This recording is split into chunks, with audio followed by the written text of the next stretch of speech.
Maligayang kaarawan. Nakababatang kapatid na babae. Salamat sa inyo, kuya. Gusto kong samahan ako ng mga kuya na maglaro ng taguan. Samahan mo akong maglaro ng taguan. Nakababatang kapatid na babae?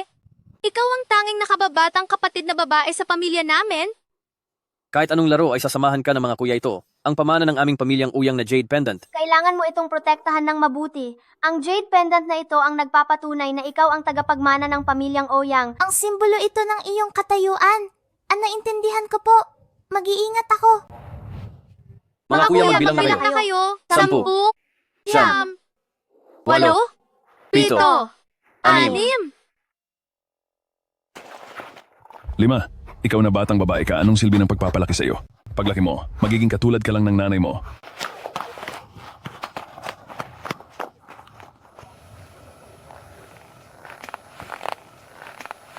Na marunong lang mangakit ng mga lalaki.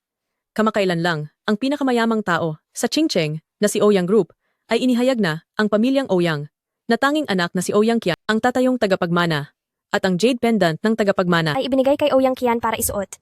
Bakit noong ipinanganak ka ay ikaw agad ang donya ng pamilyang Ouyang, samantalang ako ay pinaparusahan lang ng tatay ko? Ibigay mo sa akin ang Jade Pendant. Ako dapat ang maging donya ng pamilyang Oyang.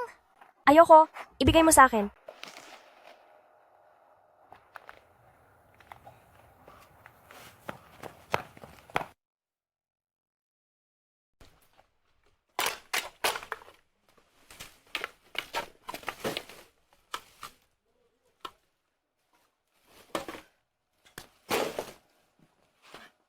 Bata, bata, nasaan ang bahay mo? Sino ang nanay mo? Ihahatid kita pa uwi. Hindi ko po alam. Wala po akong alam. Kawawang bata, dahil wala kang pamilya at wala rin akong anak. Mula ngayon, ikaw na ang magiging anak ko. Nanay! Ang pangalan mo na ay Jiang Zixuan. Ikaw ang anak ni Jiang Chuju. Halika na.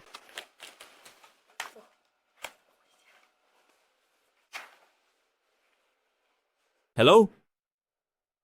Ano? Nahanap niyo na ang kapatid ko? May anak na siya?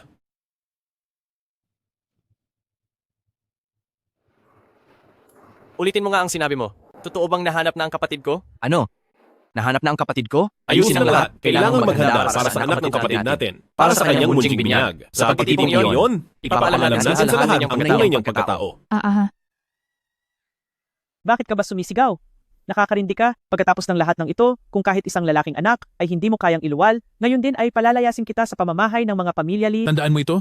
Ang nanay mo ay isang hamak na namumulot lang ng basura. Noong pinakasalang ka naming mga pamilyali, ay parang kawanggawa na yon. Kaya dapat lang na tumanaw ka ng utang na loob sa mga pamilyali. Ayusin mo ang panganganak, bigyan mo ako ng malusog na lalaking anak.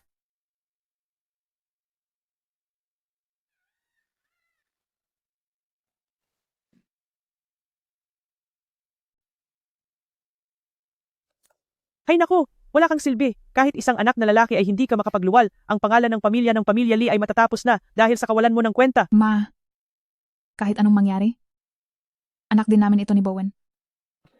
Bowen. Kung hindi nakagawa sa unang subok, subukan uli. At kung sa pangalawa ay wala pa rin, ay magsikap ka pa, lalo na manganak sa kwartong iyan. Hindi ako naniniwalang hindi ka makakapanganak ng lalaki. Anong kamalasan ito? Napakabaho, nakakadiri ka na. Pasensya na po, Ma. Bowen, kapag gumaling na ang katawan ko, maaari pa akong magbigay sa inyo ng isa pang anak. Ay nakakaawang sitwasyon. Diyan na tayo, alis na tayo, anak, tara na.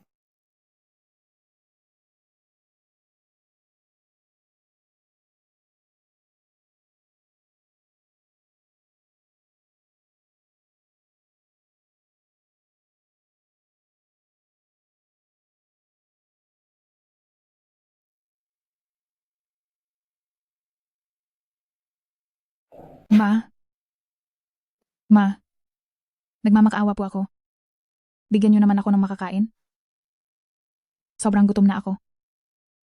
Wala akong gatas, iyak ng iyak ang bata. Pakiusap po, bigyan niyo po ako ng makakain.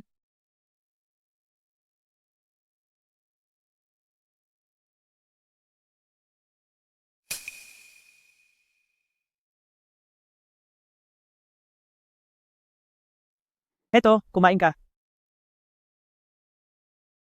Bakit niyo po ako binibigyan ng noodles na binabad sa maruming tubig? Aba, pagkatapos mong manganak ng isang hamak na babae, may kapal ka pa ng mukhang humingi ng masarap na pagkain? Hindi ko hinayaang hilaw ang kainin mo, mabait pa nga ako sa lagay na iyan. Ma, sa lahat ng taon na lumipas, ang lahat ng sakripisyo ko para sa pamilyang ito, hindi niyo po ba nakikita? Buntis ako, pero nagtatrabaho ako sa 5 racket sa isang araw. Pag-uwi ko pa, kailangan ko pang pagsilbihan kayo ni Bowen. Ginagawa ko ang lahat ng ito, hindi ba ako karapat-dapat, kahit sa maayos na pagkain man lang? Nagawa mo pa talagang sumagot sa akin? Manugang ka ni Pamilya Lee, obligasyon mong gawin ang lahat ng ito, at ngayon nagmamaktol ka sa akin? Napakawalang hiya mo, bumalik ka na sa kwarto mo.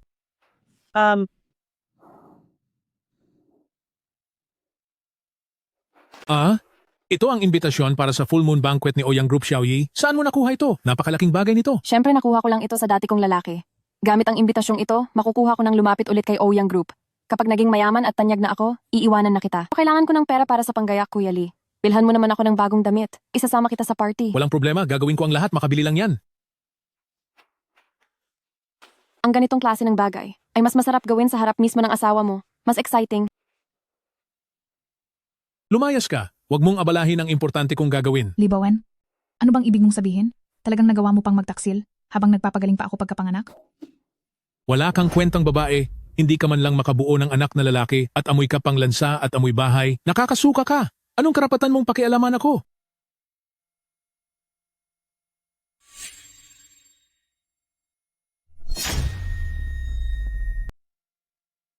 Ibigay mo sa akin ang kwintas na ito dahil ako ang magiging anak na babae ng pamilyang Ouyang. Ayoko.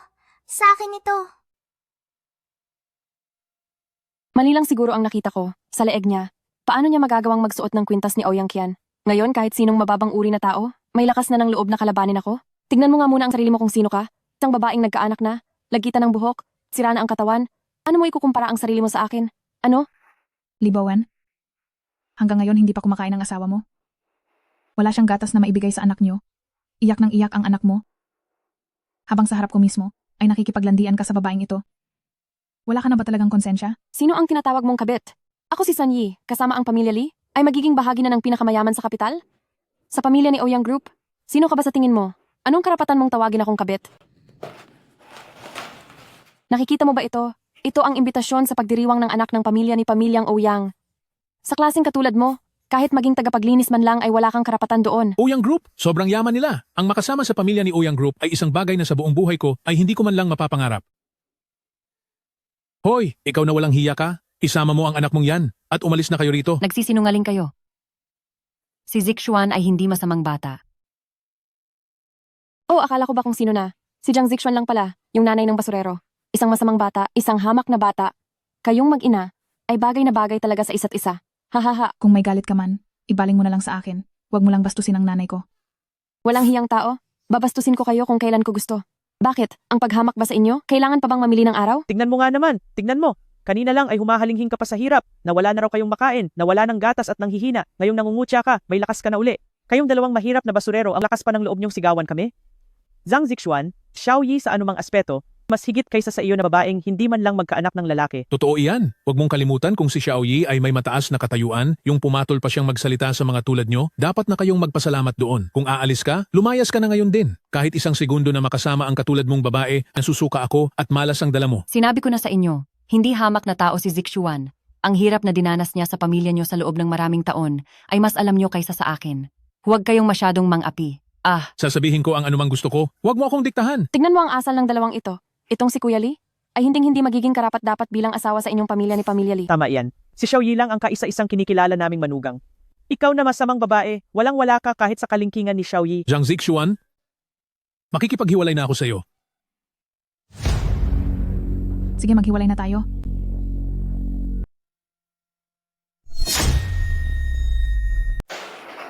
Kuya Lee, yung masamang babaeng iyon, meron ba siyang dalang mamahaling hiyas na locket sa kanyang katawan? Wala siyang kahit ano. Wala siyang kuwentang babae. Mukhang nagkamali yata ako. Bakit mo pa siya pinapansin? Paano magiging isang mayamang prinsesa ng pamilyang Ouyang ang hamak na babaeng iyan?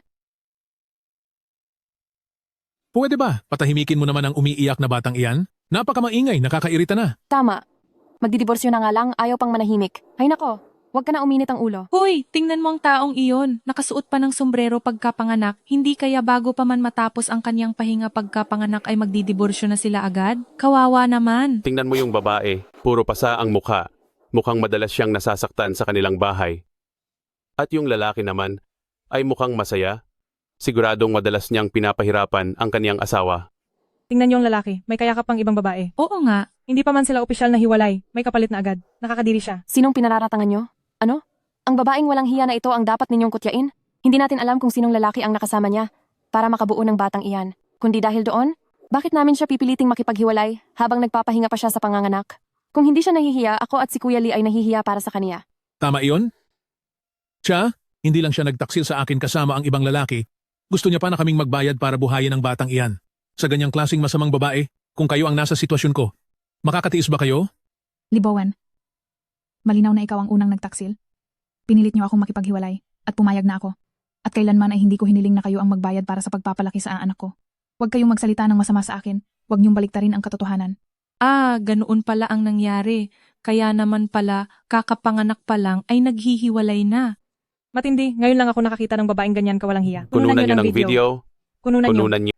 Nagsisinungaling kayo. Puro kasinungalingan iyan.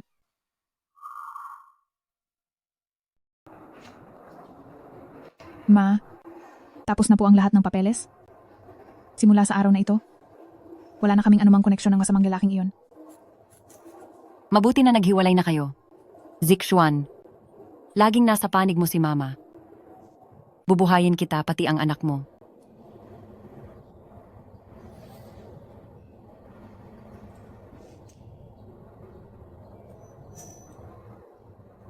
Anak, itong kwintas na Jade, lagi itong dala ni Mama.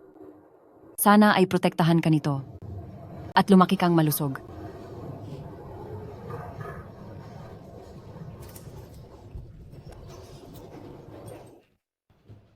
Pasok na tayo sa loob. Anong ginagawa niyo rito? Bakit kayo nandito? Hiwalay na tayo?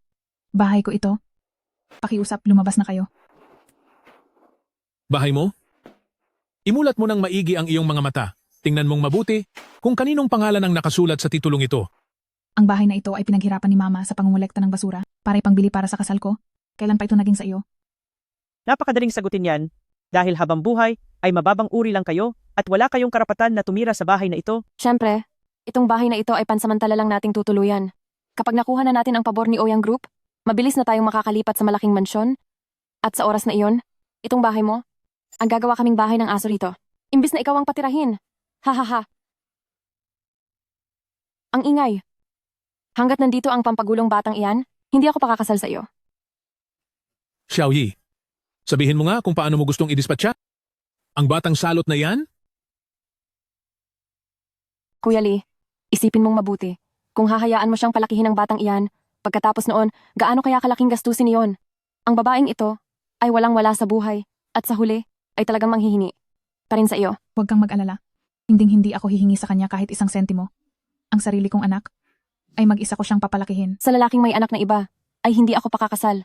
Dahil para sa batang ito, ay anumang oras ay maaari kayong magkalapit muli. Kapag napakasalan ko na si Sunyi at nakuha ang koneksyon kay Ouyang Group, ako na si Lee Bowen sa hinaharap. Ano pa ba ang wala ako? Ang yamang ito ay hinding-hindi ko sasayangin dahil lamang sa isang bata.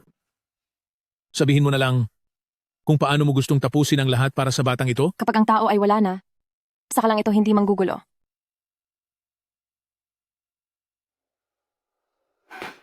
Ibigay mo sa akin! Ito ay, ang kwintas ni Ouyang Kian? Huwag mong hawakan ng anak ko. Wala kang puso. Ikaw ang walang hiya. Ibigay mo rito. Libowen, nagmamakaawa ako sa iyo. Libowen, wag. Isipin mo naman ang mga taon na matapat kong pag-aalaga sa inyong buong pamilya. Ibibigay ko ang lahat ng pera ko. Pakiusap po. Pakiusap. Ibalik niyo sa akin ang anak ko. Kung gusto niyo ang bahay na ito, ibibigay ko. Ngunit ika-6 na palapag ito. Kapag nahulog ang bata, ay mawawala siya. Walang kasalanan ng bata. Kuya Bo, ano pa ang tinutunganga mo riyan? Ihulog mo na siya. Kapag naihulog mo na ang batang iyan ay agad na tayong magpapakasal. Wag po. Wag po. Nagmamakaawa ako sa inyo.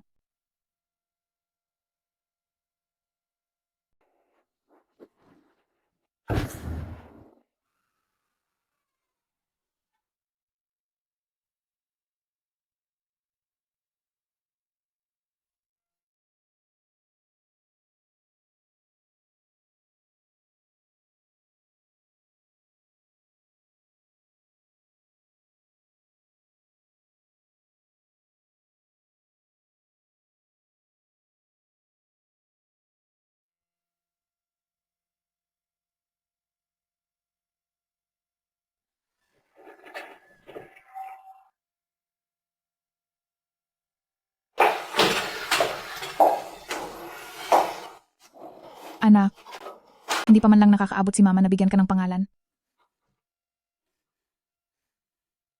Lee Bowen, masahol ka pa sa hayop. Hindi ba siya iyong anak?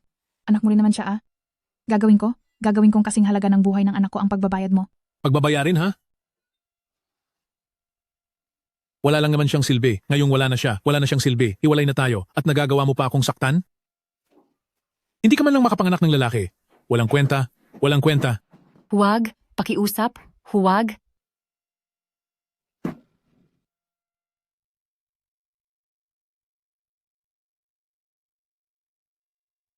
Ang masamang babaeng ito, ang rami ng nawawalang dugo sa kanya. At ang nasa leeg ng batang iyon, ay ang palawit ni Ouyang Qian. Hindi ako nagkakamali. Si Zhang Zixuan ay walang iba kundi si Ouyang Qian. Ang palawit. Gaya ng ipinag-utos niyo po. Nakuha po ang bata.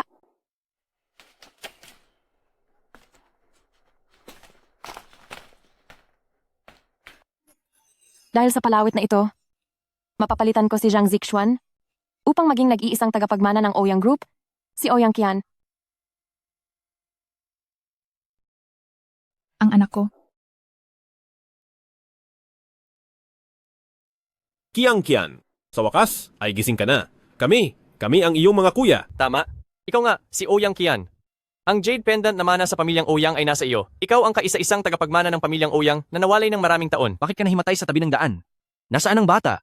Nakapaghanda na kami para sa binyag ng bata upang sa mismong piging ay maihayag ang iyong pagkatao. Sino ang mag-aakala? Na ako pala ay ang tagapagmana ng Ouyang Group. Lily, Lee Bowen, Sanyi, matapos niyo akong hiyain ng labis at dahil sa inyo ay nawala ang aking anak. Gagawin ko sa piging na ito. Pagbabayarin ko kayong lahat para sa anak ko.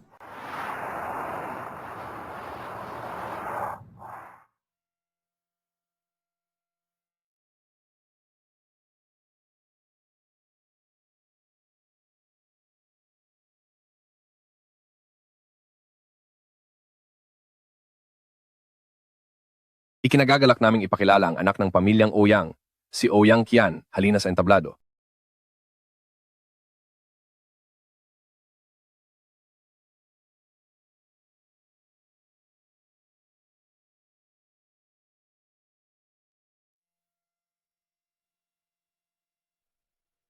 Ito ba ang misteryosong tagapagmana ng Ouyang Group? Balita ko ang binibining Ouyang na ito ay nawala noong 8 taong gulang pa lamang at sa wakas ay nagbalik na ngayon. Sinabi mo pa, itong si Binibining Ouyang ay ang paboritong anak ng pamilyang Ouyang na biniyayaan ng lahat ng pagmamahal at ngayong muli siyang nagbalik. Hindi katakatakang napakalaki ng handaang ito. Muli, ang anak ng pamilyang Ouyang, si Ouyang Qian, halina sa entablado.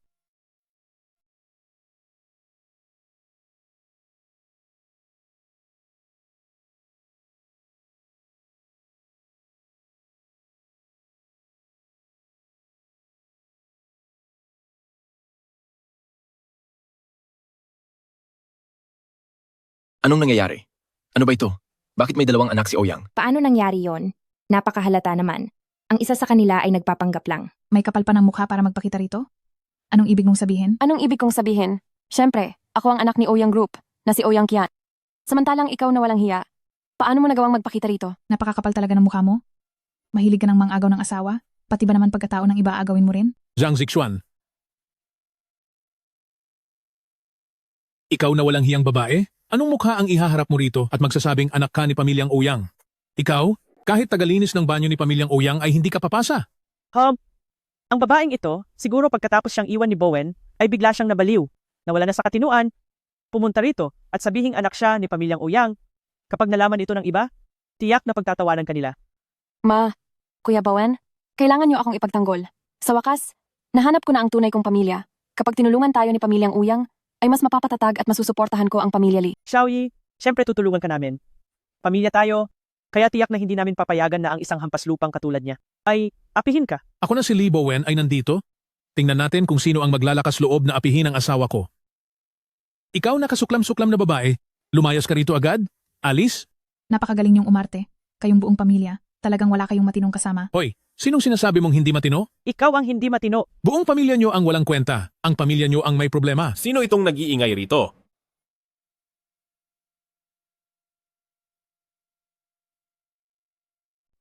Manahimik kayong lahat. Ano ba talaga ang nangyayari rito? Kuya, siya ang kabit ni Libowen. Ang tunay na may sala sa nawala akong anak.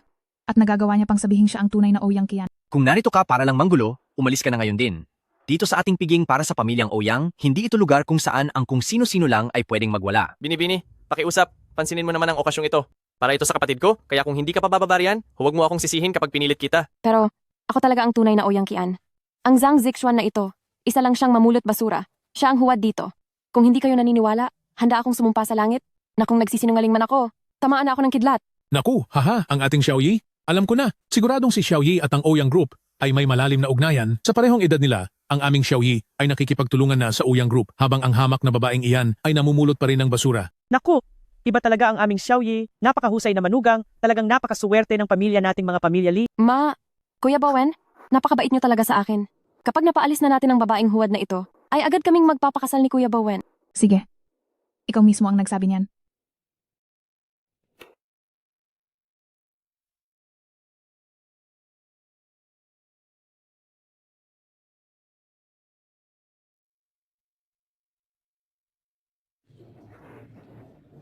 Kung ikaw ang nagpapanggap, hindi na kailangang tamaan ka ng kidlat. Ngayong araw, luluha ka ng dugo dito para sa aking anak. Pinabayaang mawala ang anak mo? Kalokohan yan. Ang totoo niyan ay ikaw mismo, nang makita mong babae siya, nang hindi kami nakatingin, palihim mo siyang itinapon. Tama? Mula nang ipanganak ang batang iyon, lagi na siyang nasa tabi mo. Kailan naman kami magkakaroon ng pagkakataon na saktan siya o tapusin siya? Nagluluksa pa raw. Napaka-plastic talaga. Sa tingin ko, sinasadya mong mapalapit sa mga taga-Ouyang Group, kaya nagsisimula ka ng gumawa ng gulo sa kawawa mong dating asawa at sa pamilya nito, ang dapat lumuhod. At magluksa. Sa tingin ko, ay walang iba kundi ikaw. Nagsasabuatan kayong lahat, at mag-isa lang ako. Hindi ko kayang talunin ang tatlong tulad ninyo. Pero pagdating sa pagkakakilanlan, hindi iyan pwedeng dayain. Kung malinis ang konsensya mo, pagbigyan mo ang hiling ko. Sige, papayag ako. Akala mo naman ay natatakot ako sa iyo. Huwag mo nang tangkaing agawin ang pagkatao ko, at huwag mong subukang ibato sa akin ang sarili mong bahid. Akala ko nung una, ay gusto niya lang talaga na manggulo ng walang dahilan. Bakit kaya napakalakas ng loob niya? Tama na yan. Huwag na kayong mag-away. Sa inyong dalawa, siguradong may isang peke rito. Wala akong pakialam kung sino ang impostor kapag nalaman namin kung sino ka. Kaming mga Ouyang Group ay hindi ka palalampasin. Ikaw na impostor? Babalaan na kita bago mahuli ang lahat, ngayon pa lang ay sumuko ka na habang may oras pa. Sinubukan mong magpanggap bilang Kian Chian? Isusumpa kitang magbabayad ng lubos sa lahat. Kuya, ako talaga ang tunay na Ouyang Kian. Zixuan, ilabas mo na ang jade pendant na pamana ng pamilya. Ang pendant ay nasa. Ang pendant ay nasa akin. Ito ang bagay na iyon, ang minanang jade pendant ng pamilyang Ouyang. Walang duda, itong pendant na ito ay kayamanan ng aming pamilyang Ouyang, hindi ito mapepeke. Noong bata pa si Kian Kian, ang bagay na ito ay laging kasama niya. Ayon sa nakalap naming ebidensya, ang jade pendant na ito ay nasa kay Zixuan, hindi ko inakalang nasa iyo pala. Ikaw pala ang aming tunay na kapatid. Malinaw na sa akin ang pendant na ito. Bakit ito nasa mga kamay mo? Sa'yo ang pendant? Kung pendant mo nga ito, bakit wala ito sa iyo? Huwag kang basta-basta mag-imbento ng kwento. Zhang Zixuan, sinasabi ko sa iyo, huwag kang magmalaki. Kung ang pamilya niyo ay mayroon ng ganito kahalagang kayamanan, imposibleng naghihirap ang buong pamilya niyo at umaasa lang sa pangangalakal ng basura. At isa pa, kahit nasabihin nating totoo ngang nasa iyo ito, ay madidikit lang ito sa iyong pagiging maralita. Sus, iiwas na nga kami dyan, tapos nakawin pa namin sa iyo? Malinaw na ang pendant na ito ay suot ng anak ko. Bukod sa nawala ang anak ko dahil sa inyo, ninakaw niyo pa ang kanyang pendant. Tao ka ba talaga? Sa sinasabi mo, ang pendant na ito ay maraming taon na ang nakalipas. Bakit sa panahong ito ay biglang wala na ito sa iyo? Miss Zhang, pwede bang kapag magsisinungaling ka, ay galingan mo naman ang rason mo, hindi ba? Huwag kang magsalita ng walang katotohanan.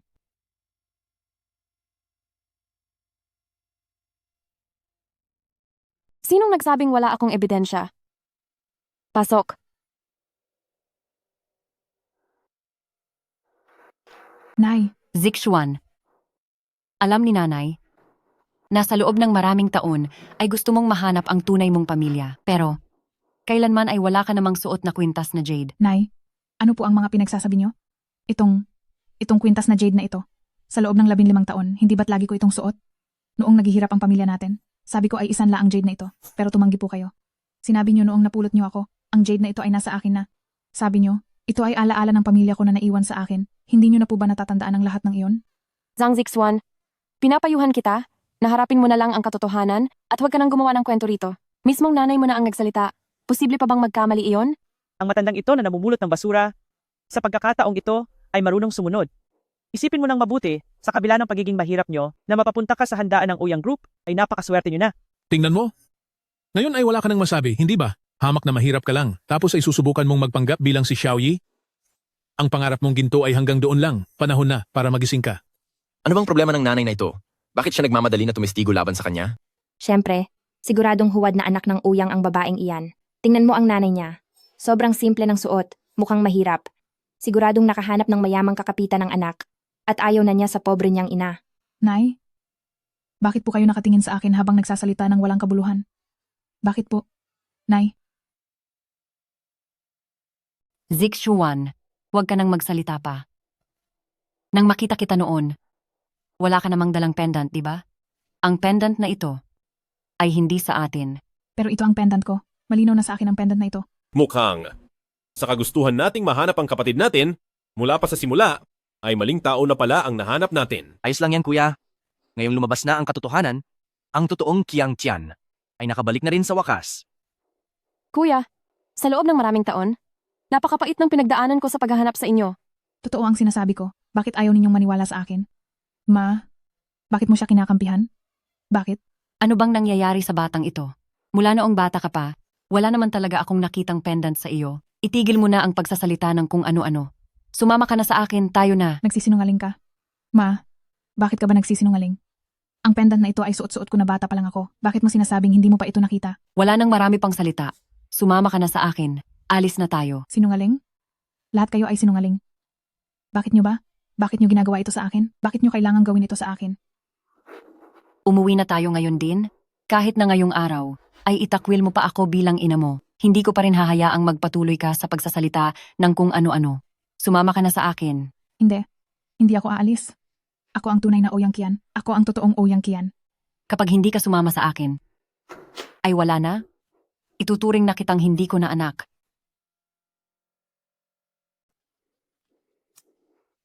Tingnan mo ang masamang babaeng ito, tignan mo ang kaniyang ugali. Malinaw na ang lahat ng ebidensya at nagagawa mo pa ring magsinungaling? Napakabulag ko talaga noon at nagpakasal pa ako sa isang walang hiyang babaeng katulad mo. Mabuti na lamang po na madiskarte ang ating si Xiaoyi, direkta niyang ipinamukha ang lahat ng ebidensya sa walang hiyang babaeng ito. Sa ganitong asal ni Jiang Zixuan, na walang modo, baka kung hindi tayo nag-ingat ay mapaniwala niya pa ang tatlong master ng pamilyang Ouyang at maloko sila. Zhang Zixuan, hindi mo inaasahan ito, di ba? Maging ang kinalakihan mong ina na pinagkakatiwalaan mo, ay pumanig din sa akin. Gagawin ko ang lahat para wala ka nang makitang tulong sa kahit kanino at wala ka nang mapupuntahan. Kuya, mga kuya, nagmamakaawa po ako sa inyo. Bigyan niyo po ako ng kahit isa pang pagkakataon please. Silang dalawa, ang nagsabuatan para saktan ako, nawala ang anak ko dahil sa kanila, ninakaw ang aking palamuting Jade, para nakawin ang pagkatao ko. Hindi ka pa ba talaga titigil? Kayo riyan, itapon ang babaeng ito sa labas. Sa kabila ng lahat ng ito, lakas pa ng loob mong gumawa ng gulo. Wala ka namang mailabas na ebidensya, puno ka ng kasinungalingan, at mabilis kang mag-imbento ng kwento. Hindi ko na talaga alam. Habang tinititigan kita, ay lalo lang akong nagagalit.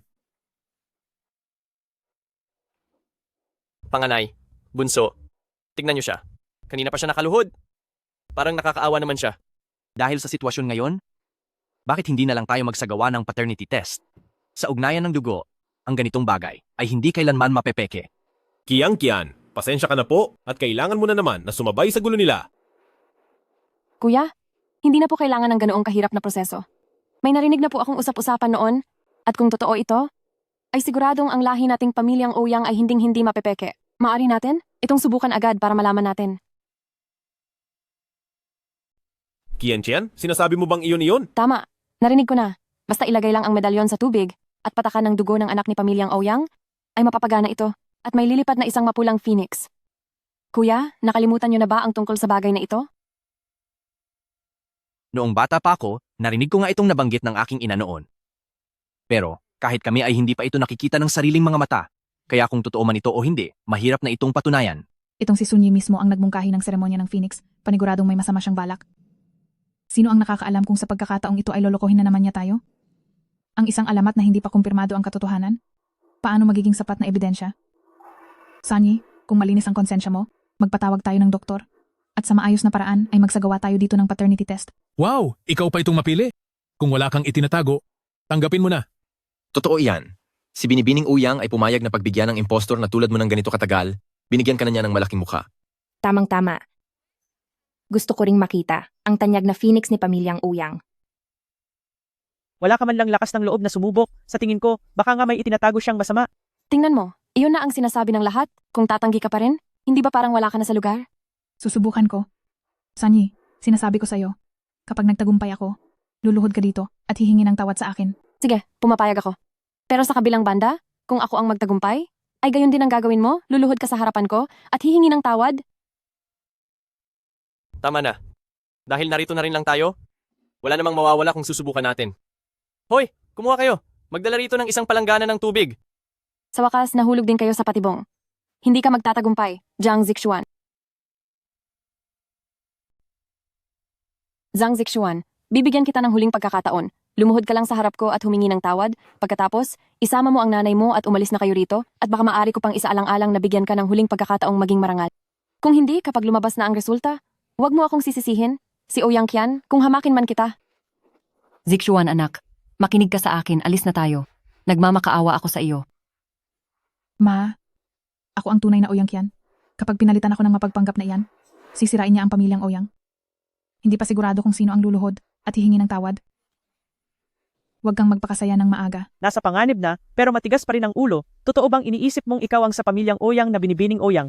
Ang aming Xiaoyi, sa kanya, ay naging masyadong mabait. Hay! Talagang wala na siyang takot kahit huli na. Isang masamang babaeng iniwan ko lang naman. Akala mo kung sinong matapang? Talagang wala siyang hiya.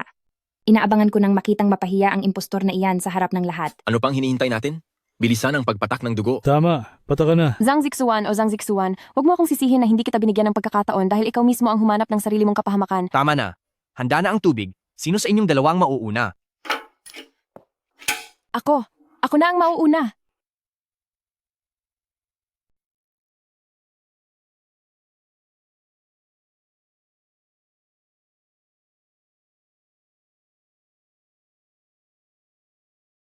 Ito, ano nangyayari?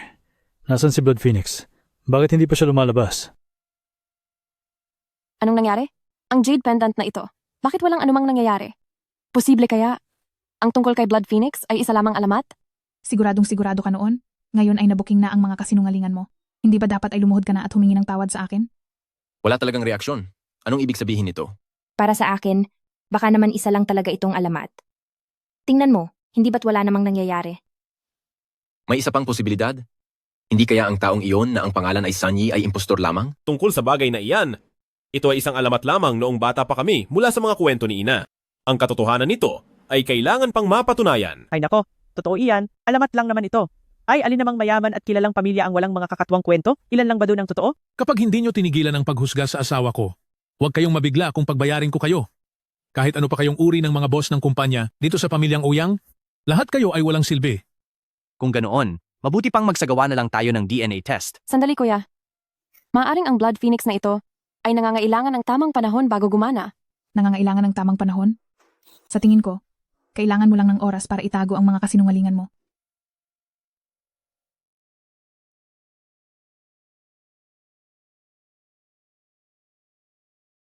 Yan nga ang Blood Phoenix. Totoo palang alamat.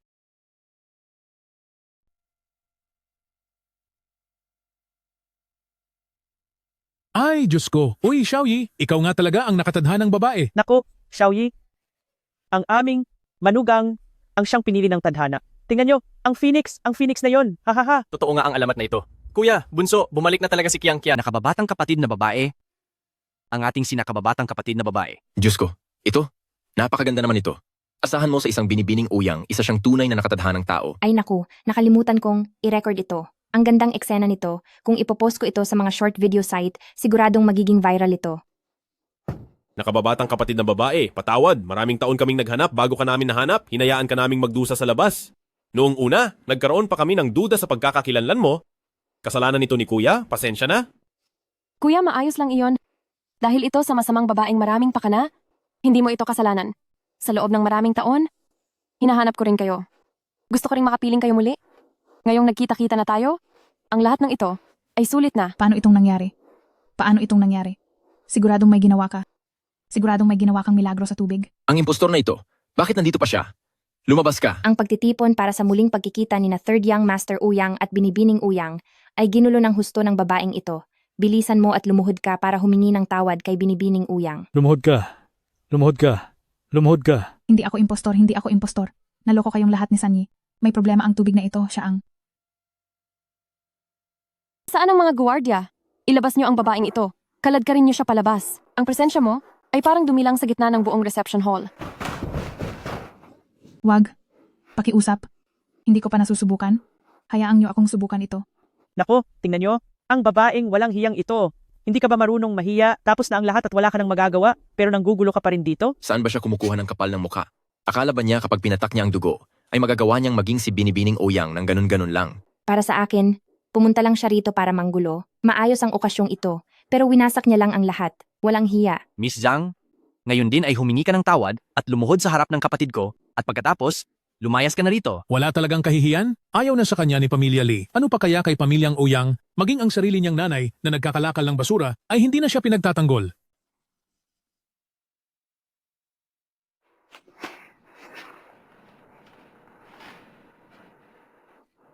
Akala mo ba? Dapat kaming magluksa para sa iyo? Tingnan mo muna ang sarili mo sa salamin, isang basura ka lang.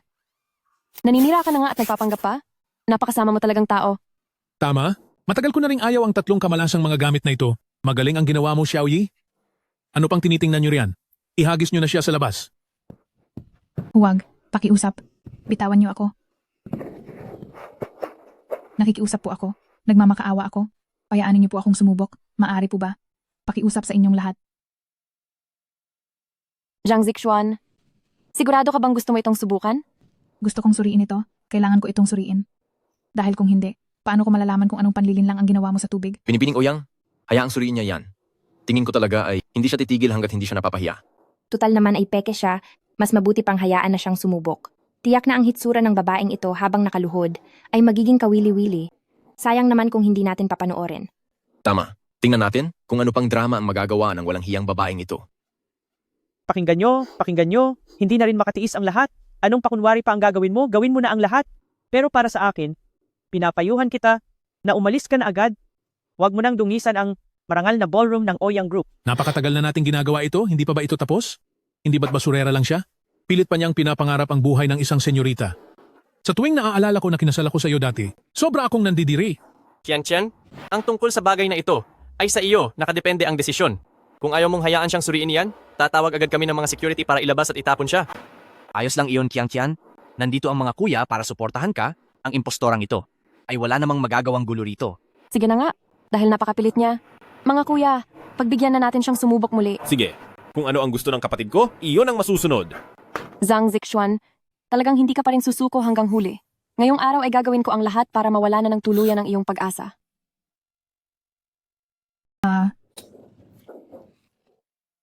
Hindi ba gusto mo itong subukan?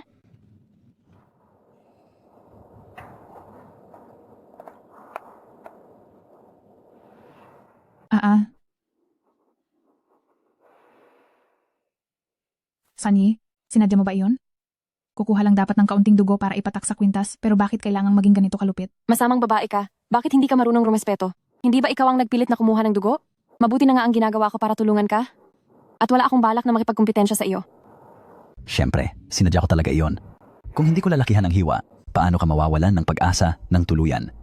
Sa walang kwenta mong katawan, ano naman ang pakialam ko kung mahiwaan ka? Tingin ko ay isa ka lang. Peke na nagpapanggap na anak ni Oyang at nanggugulo ka lang talaga. Ayusin mo ang pananalita mo. Lugar ito ni Pamilyang Oyang. Huwag kang sisigaw-sigaw sa kapatid ko. Nakakadiri talaga. Hindi ko na kayang tiisin ang nakikita ko. Itong senyorita na ito ay masyado namang mabait sa iyo. Ikaw na mapagpanggap, isawsaw mo na ang kamay mo riyan. Pagkatapos niyan ay umalis ka na. Kayong mga taong mapagsamantala sa kahinaan ng iba, tignan lang natin kung hanggang kailan kayo magsasaya.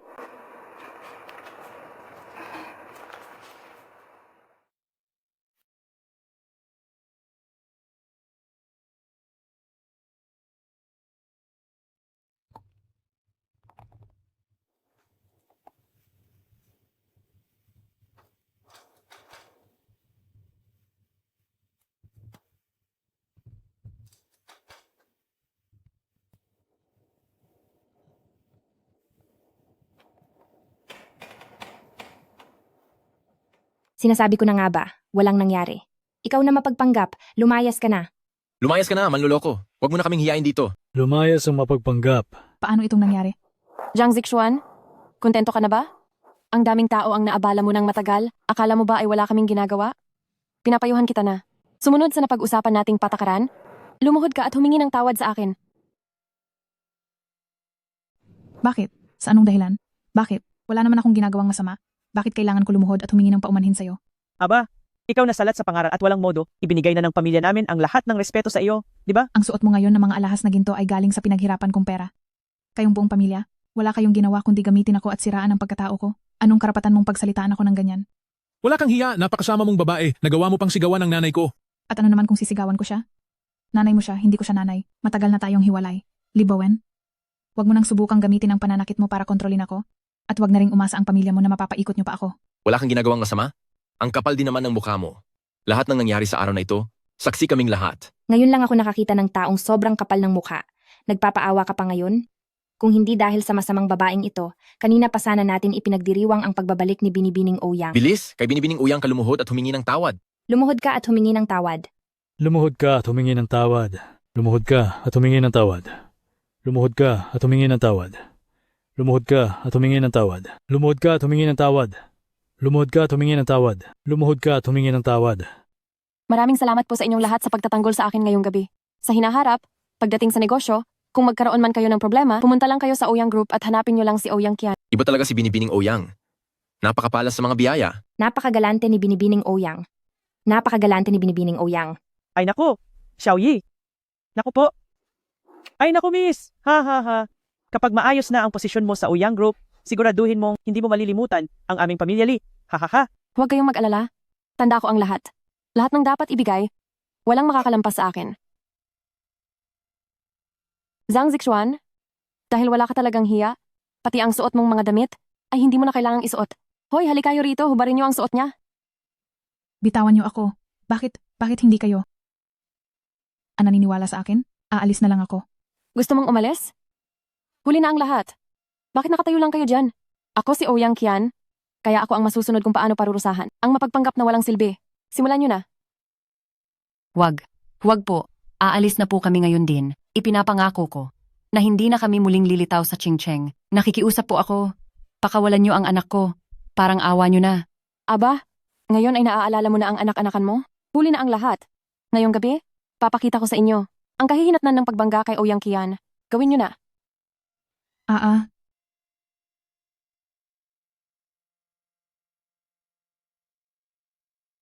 Hahaha.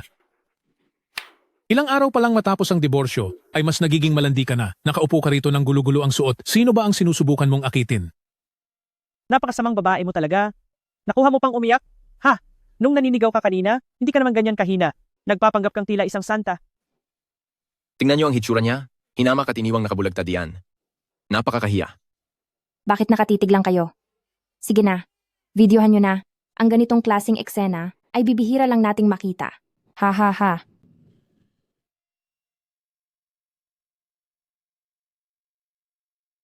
Bakit kailangan nyo itong gawin sa akin? Akala mo ba tapos na ang lahat ng ganoon lang? Malayo pa ang itatakbo nito.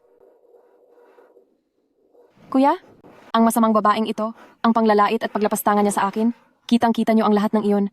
Kaya para kay Qian Qian, parusahan niyo naman ang kriminat na ito, pwede ba? Qian, sobra-sobra na ang nakuha niyang pananakit ngayong araw. Kung hindi kaya, itapon na lang natin siya agad palabas. Nagsisimula pa lang tayo.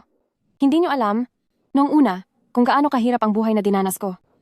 Ang dati kong amain, pagkatapos uminom ng alak, araw-araw niya akong sinasaktan. Tingnan niyo. Kasalanan namin ito.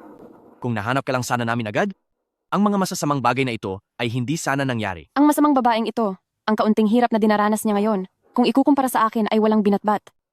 Napakakaawa ko na nga. Nakuha pa niyang agawin ang pagkakakilanlan ko. Sumagot-sagot sa akin. At siraan ako! Kuya, hindi ba't mahal na mahal niyo si Qian Chan? Gusto ko lang na parusahan niyo ang babaeng ito para sa akin. Hindi naman siguro ito mahirap. Para sa inyong mga kuya? Sige na. Si nakababatang kapatid na babae ay gusto lang naman naturuan natin ng leksyon ang impostorang ito. Sundin na lang natin ang gusto niya.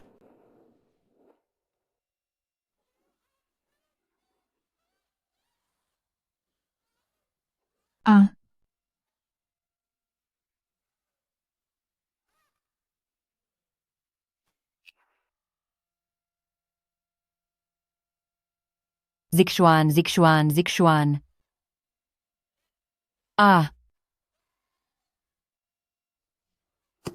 Zixuan, anak ko.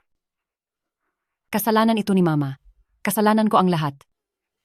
Mga walang puso kayo. Mga hayop kayo. Zhang Zixuan, mula noong 8 taong gulang pa lang tayo, sa wakas ay nagkapalit na ang mga pwesto natin. Sa wakas ay nakuha ko rin ang lahat. Salamat sa iyo. Dahil sa pagtapak sa iyo at pagkuha sa posisyon mo, pakiramdam ko ay nahanap ko na ang tunay na kaligayahan. Kayo riyan, ang masamang babaeng ito, at ang kanyang nanay, ilabas sila sa bulwagang ito. Aalis na kami. Kusang aalis na po kami. Bata. Ang dumi na ninyong tingnan. Pero ang lakas pa rin ng loob nyo. Halos humanga na nga ako sa sobrang kakapalan ng mukha nyo. Sa wakas, natapos na rin ang gulo. Ngayong wala na ang mga maduming taong iyan. Makakainom na rin tayo ng maayos. Nawawalan ako ng gana tuwing makikita ko siya.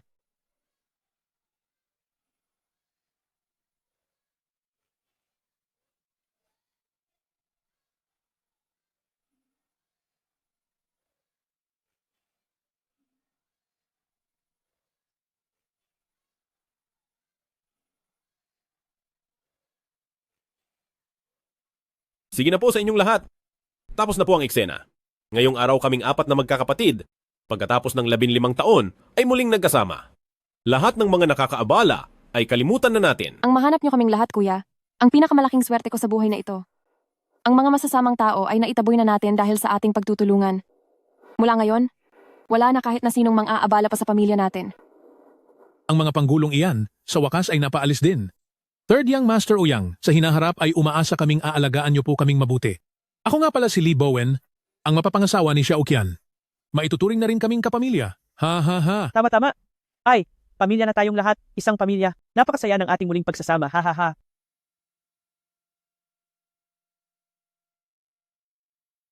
Nay, bakit mo ba siya kailangang tulungan? Zixuan, pasensya na.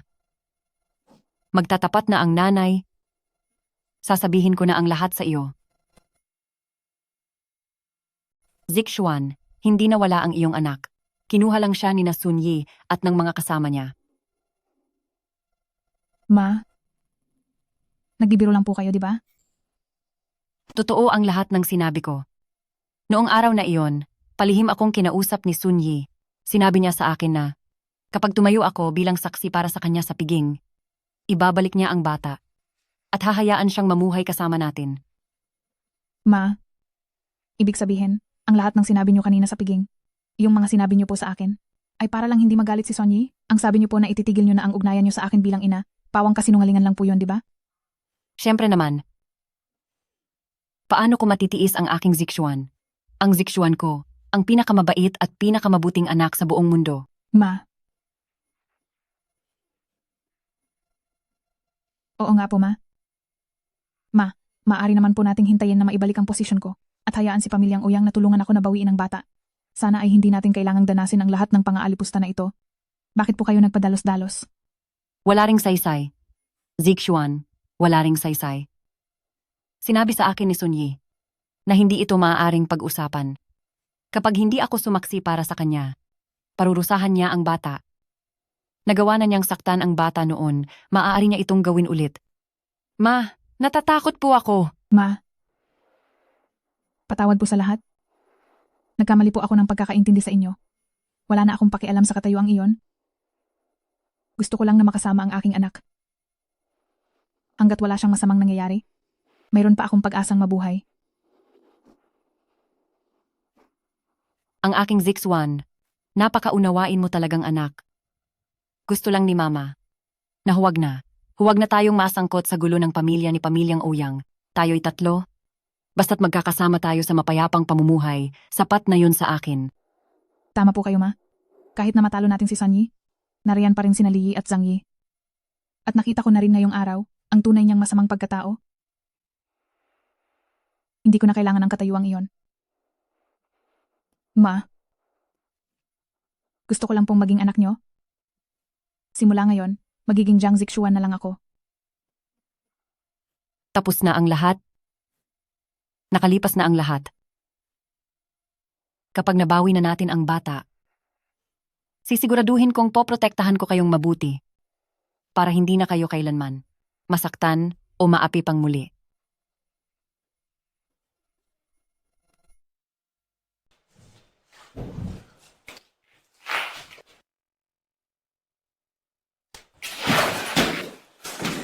Sunyi, nasaan ang anak ko? Huwag kang magmadali. Tingnan mo, may dala pa nga akong regalo para sa iyo. Huwag kang magkunwari. Nasaan ang anak ko? Maayos lang ang lagay ng anak mo. Alam ko, na sobrang nagmamadali ka at gusto mong makita ang iyong anak. Pero, bago mo siya makita, kailangan mong pumayag sa ilang mga kondisyon ko. Kondisyon? Anong kondisyon? Ang lahat ng hiningi mong tulong ay ginawa ko na. Anong kondisyon pa ba ang gusto mo? Hindi ka pwedeng bumali sa usapan.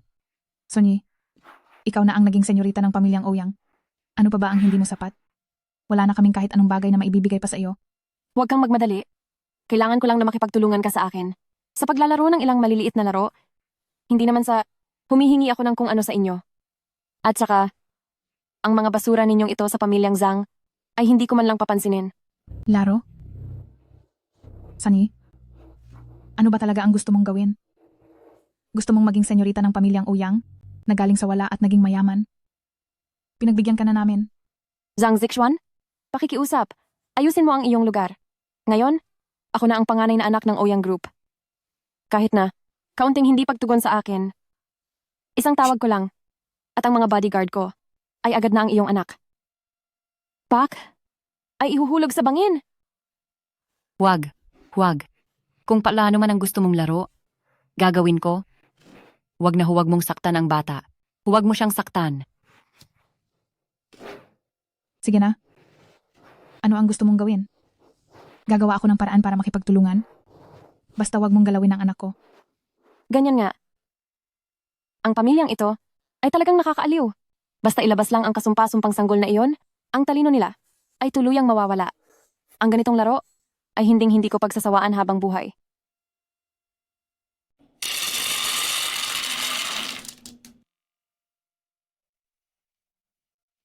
Zhang Chunju, habang buhay kang namulot ng basura, kaya naman ang buong katawan mo, punong-puno ng dumi, nanuot na ang baho ng basura sa iyo.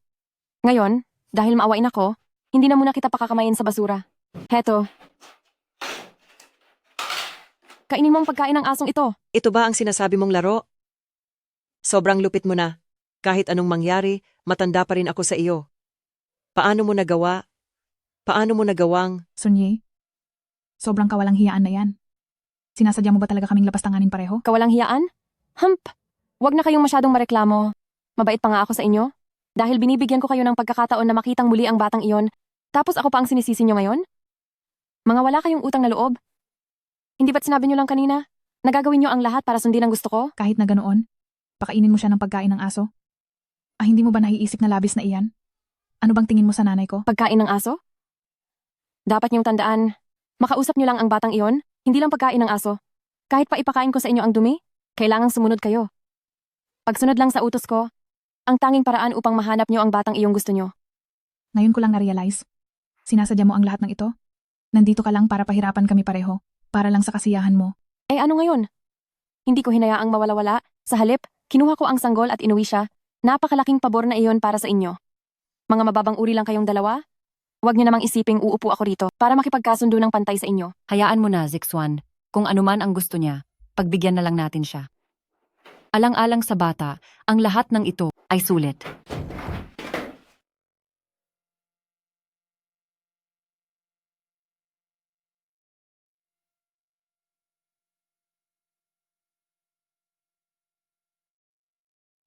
Zhang Chunju, sa tanang buhay mo, si Zhang Zixuan lang ang naging ampun mong anak, at sa wakas ay nagkaroon na rin siya ng sariling anak, alang-alang sa kaniya. Isang maliit na bagay lang ito, hindi mo pa ba kayang gawin? Hindi mo ba gustong makitang lumaking malusog ang iyong apo, at masayang tumatawag sa iyo bilang lola? Isipin mo na lang ang iyong apo. Papakainin lang naman kita ng konting pagkain ng aso, mahirap ba talagang gawin iyan?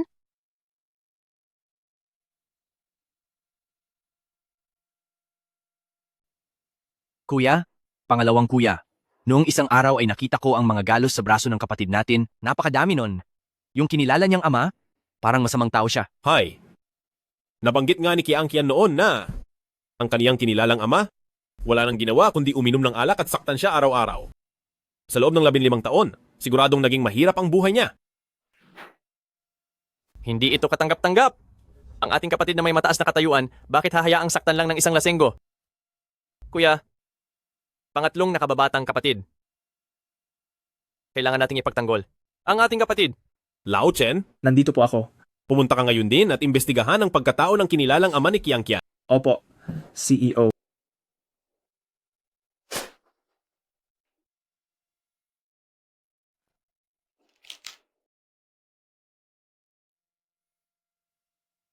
Hahaha. Naku, matagal ko nang napansin na bagay ka sa tagpong ito. Zhang Chunju, hindi mo talaga ako binigo. Ang itsura mo kanina, hay naku, para kang isang matandang aso, hahaha. Masaya ka na ba? Pwede na ba naming makita ang bata? Masaya? Malayo pa tayo. Simula pa lang ito, isang dila pa lang ang ginawa mo. Bakit hindi mo ubusin ang tira? Sanyi, hindi ka pa ba sawa? Ano pa ba ang gusto mong gawin? Anong gusto ko?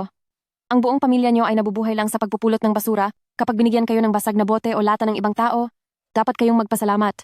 Binibigyan kita ng sariwang pagkain, imbis na magpasalamat kayo, sasayangin niyo pa? Sariwa? Nagbibiro ka ba?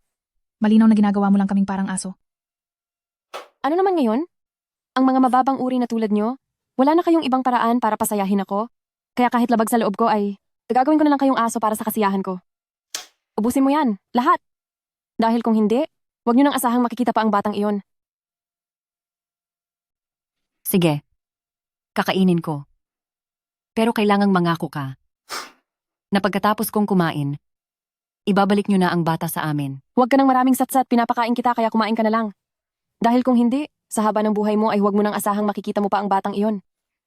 Huwag.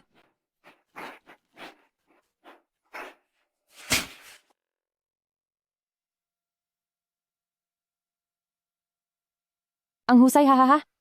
Ganyan nga dapat. Ang mga taong mababa ang antas ay dapat gumagawa ng mga bagay na nararapat sa kanila. Sige, kumain ka na. Bilisan mo ang pagkain. Sige na, ilapit mo ang plato gamit ang iyong bibig. Sanyi, hindi ba sabi mo, pagkatapos kumain ni nanay, ay ipapakita niyo na sa amin ang bata? Bakit pa ulit-ulit mo kaming hinihiya ng ganito? Napakasama mong tao? Yak, bakit ka nagpapanggap na matino? Huwag kang magmadali. Ngayon ay ang nanay mo lang muna. Itong matandang ito, pero mamaya marami pa kaming laro na inihanda para sa iyo. Zixuan, ayos lang ako. Ang ganitong bagay, ako na ang gagawa para sa iyo. Matanda na ako.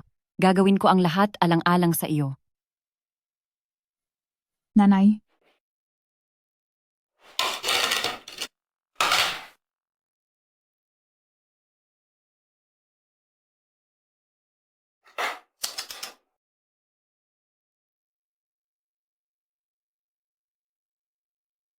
Heto na.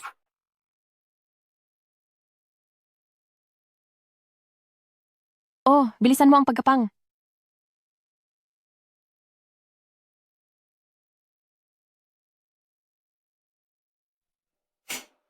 CEO, may nahanap na po kami.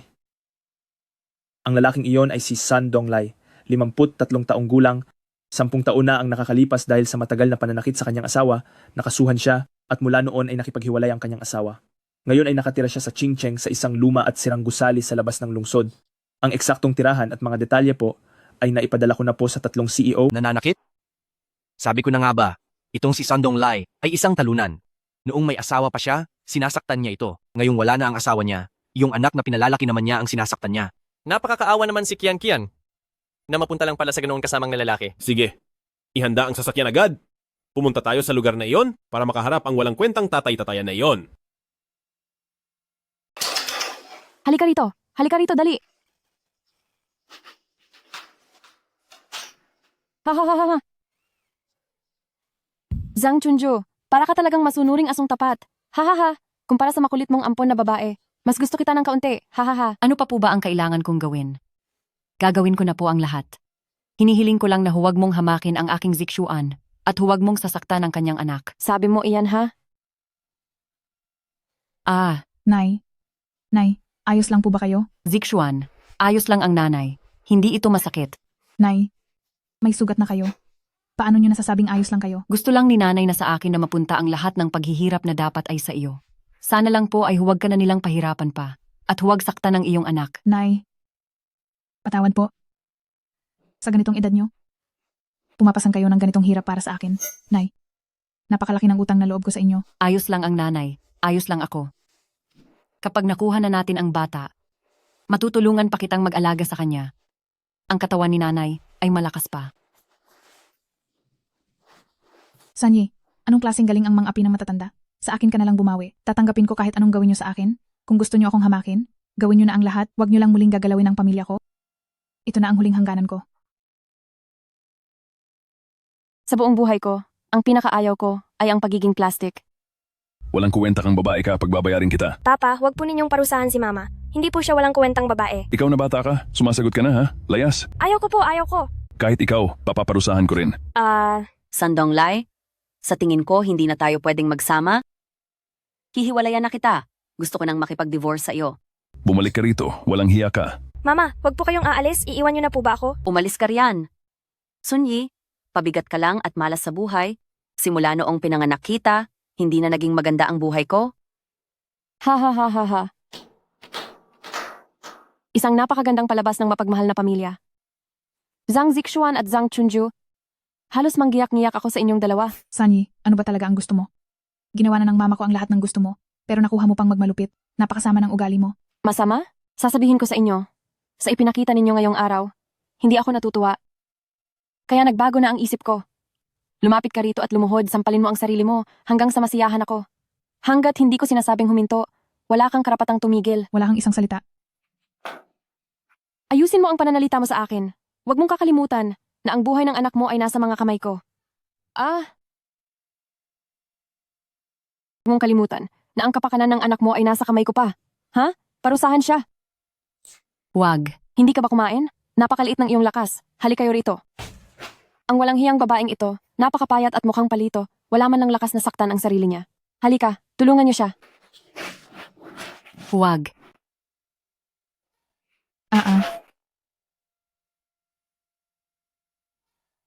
Ha ha ha ha. Ha ha ha. Ha ha ha ha. Ha ha ha. Jiang Zixuan, alam mo bang kung ano ang hitsura mo ay nakakatawa ngayon? Dapat ko itong i-video ng maigi para mapanood ko ng paulit-ulit mamaya. Ha ha ha ha. Ay, tama na, bitiwan niyo na siya. Opo. Ha ha ha ha.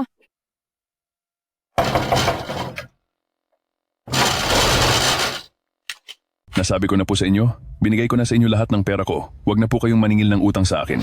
Hoy, matuto kang rumespeto. Hindi kami pumunta rito para maningil ng utang. Itong tatlong ito, sila ang mga presidente ng Ouyang Group. Karangalan ko pong makilala kayo. Ang makaharap ang tatlong presidente ay isang malaking pribilehiyo. Mga boss, pasok po muna kayo sa loob. Bakit na parito ang tatlong malalaking taong ito? Dahil ba ako, si Sandong Lai, sa ganitong edad ay aasenso na sa wakas? Huwag mo kaming bulahin. Nandito kami dahil may mga itatanong kami sa iyo. Sige, yung laro nating sampalan, nagsasawa na rin si Miss San Jiang Zixuan, sumama ka pa sa huli kong laro, at pagkatapos ay ibabalik ko na sa iyo ang bata. Ano sa tingin mo? Sabihin mo na. Anong laro pa ba ang gusto mong gawin? Pero pagkatapos ng larong ito, dapat ibalik mo na sa akin ang anak ko. At tantanan mo na kami ni Mama. Sige, walang problema. Hoy, Jiang Zixuan, hindi ba't mahilig kang mag-ayos? Ngayong araw ibibigay ko ang gusto mo. Pagsilbihan mo ng maigi itong dalawang kasama ko, huwag kang magtitira ng kahihiyan. Sanyi, sumusobra ka na talaga. Nagsawa ka na sa mga karaniwang paraan, kaya gumagamit ka na ng ganitong kababa na gawain? Kung gusto mo akong saktan ng husto, matagal mo nang nagawa ang layunin mo. Saktan ng husto? Kulang pa iyan. Ang mga naranasan ko noong bata pa ako. Malas ka sa buhay. Halos ikabaliw ko na. Ipaparamdam ko sa iyo ang sakit na higit pa sa nararamdaman ko noon. Kung sino ang nanakit sa iyo, doon ka maghiganti. Humarap ka sa mga taong kinamumuhian mo. Bakit kami ni Mama ang kinakawawa mo? Jiang Zixuan, huwag ka nang magpanggap na malinis. May anak ka na at isang babaeng hiwalay sa asawa. Sa tingin mo ba ay mahalaga ka pa rin? Ang isang katulad mo ay mababang tao na dapat lang magsilbi sa dalawa kong kasama. Sila pa nga ang dehado rito. Tama! Kasama si Miss Ouyang, marami kaming makukuhang magagandang babae. Ikaw na babae ka. Anong pagpapanggap pa iyan? Ako na ang hindi nararapat para sa kanila. Ibahagi mo na lang ang laro. Kahit ano basta huwag iyan. Masyadong madali iyon para sa iyo, di ba? Gawin natin ito. Alam ko ang sitwasyon mo. At dahil itong dalawa ay hindi mo pa kakilala, siguradong naiilang ka pa. Ito na lang heto ang isang pampagana. At siguro naman ay alam mo na kung para saan ito, hindi ba? Inumin mo ito pagkatapos niyan, hindi ka na mahihiyang makipaglaro. Sa dalawang ito. Ano? Zhang Zixuan, ano pa ba ang hinihintay mo? Basta't siguraduhin mo na magiging masaya ang dalawa kong tauhan, ay maibabalik. Sa iyo ang anak mo, ang batang iyon ay nasa akin. Araw-araw siyang hindi nakakainom ng gatas ng ina, maghapon lang siyang umiiyak dahil sa gutom. Baka naman gusto mo pa siyang patuluyin sa paghihintay? Nagmamakaawa ako. Huwag niyo po itong gawin sa anak ko. Zhang Chunju, itong anak mo ay isang hamak na babaeng may anak na at pangit na ang pangangatawan.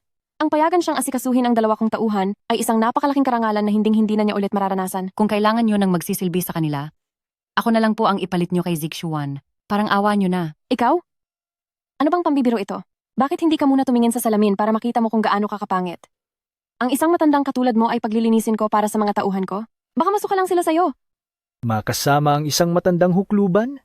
Hay, maiisip ko palang babangungutin na ako. Napakadiri. Ikaw? Isang matandang sobrang pangit? Huwag ka nang magpatawa rito.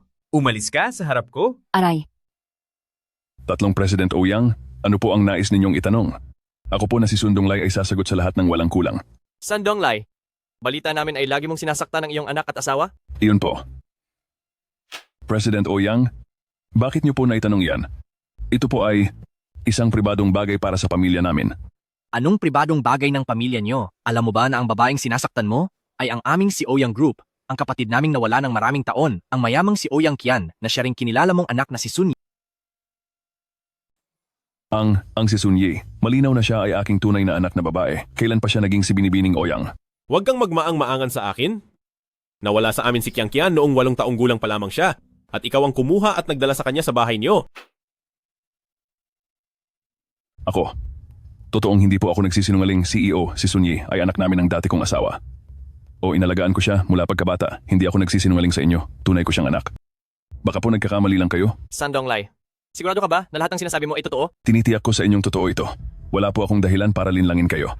Sandali lang po, kukunin ko ang album ng mga larawan nang makita ninyo. Huwag.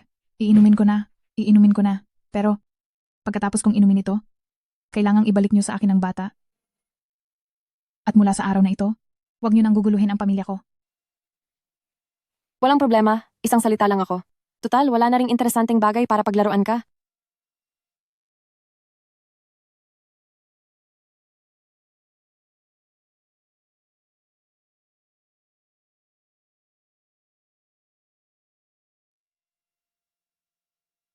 Bakit ang tindi? Nang talab ng gamot na ito? Pinipisil ko na ng husto ang binti ko para manatiling gising. Pero, napakahirap pa ring manatili sa tamang katinuan. Hahaha, hahaha. Zhang Zixuan, huwag ka nang magsayang ng pagod. Ang gamot na iyan, bago ako pumunta rito, ay ipinagawa ko talaga sa isang eksperto. Habang mas nanlalaban ka, ay mas lalong titingkad ang talab nito. Mga kapatid, oras na. Sige at magpakasaya na kayo. Hindi kayo makakalampas. Hahaha. Wag. Pakiusap huwag. Ayoko. Huwag niyo pong gawin iyan sa anak ko. Ayaw nyo ah. Ang kulit mong matanda ka, nakakainis ka na. Miss Ouyang, Ano po ang gagawin sa matandang ito? Gapusin niyo siya? Dapat ay nakaharap siya sa gawin niyo. Gusto kong makita niya mismo ang sarili niyang anak kung gaano kawalang hiya. hehehe. Tara. Nanay, huwag po. Pakiusap huwag. Tumigil na kayo. Hehe. Little girl. Nandito na ako. Little girl. Huwag kang matakot. Aalagaan kitang mabuti. Mga hayop kayo. Mga hayop. Pagbabayarin kayo ng langit. Haze, hubad, bilisan niyo.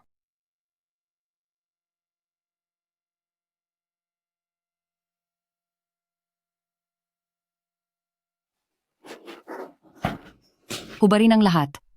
Parurusahan kayo. Tatamaan kayo ng kidlat. Mga wala kayong awa. Teka, sandali lang. Halika rito. Kukuha muna ako ng mga litrato. Aba, Zhang Zixuan, tignan mo nga ang sarili mo. Napakababa mo. Wala ka namang ibang kayang gawin, kundi ang mangakit. Doon ka magaling. Kaya pala si Li Bowen. Noon, kahit ganyan ang kalagayan ng pamilya mo, ay gusto ka pa ring pakasalan. Oh, ano? Hahaha. Si Li Bowen? Isa lang siyang lalaking walang utang na loob. Kung pwede lang, sana sa buhay na ito.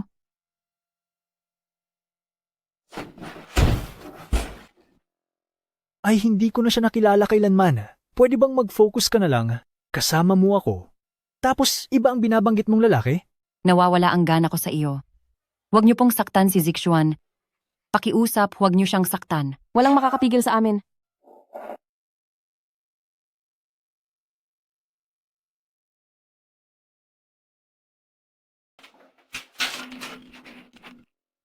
CEO, tingnan niyo po. Ang litratong ito ay kinuha nung kami pa ng dati kong asawa. 6 na taong gulang pa lang si Sanyi sa panahong ito. Kumpara sa sinasabi niyong nawala siya noong 8 taong gulang, talagang hindi ito tugma. Tila ang pagkakakilanlan ng kapatid natin ay dapat talaga nating pag-isipan pa. Maari kayang, yung babaeng pinalayas natin nung araw na yon, ay siya ang tunay na Kiangkian? San Donglai, mayroon bang nagawang anuman si Sunyi sa bahay na kapansin-pansin kamakailan? Po? Mayroon po. Ngayong nagtanong po kayo, bigla ko pong naalaala. Noong umuwi siya nitong nakaraang 2 araw, parang wala siya sa sarili. Lagi niyang yakap ang isang damit ng sanggol. At sinasabi niyang magiging Ouyang Qian na raw siya agad. Akala ko nga po nung una ay nababaliw na siya. Kung ganoon, mayroon ba siyang daladalang puting kuwintas na yari sa Jade? Mayroon po. Dinala niya po iyon noong araw na pumunta siya rito. Napansin ko pong mukhang napakamahal nito, kaya tinanong ko kung saan galing, pero talagang ayaw niyang sabihin. Hala, President Ouyang? Ang batang ba ito ay nagnakaw po ba? Sa inyo? Ito ay... naalala ko na po. Tama po. Parang isiniksik niya po. Yung damit ng sanggol sa loob ng kabinet? Samahan ko po kayong tingnan. Bilis!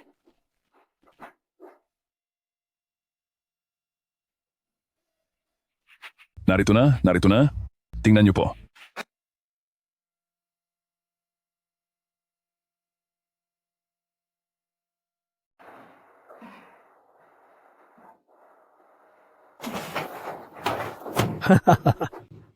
Huwag.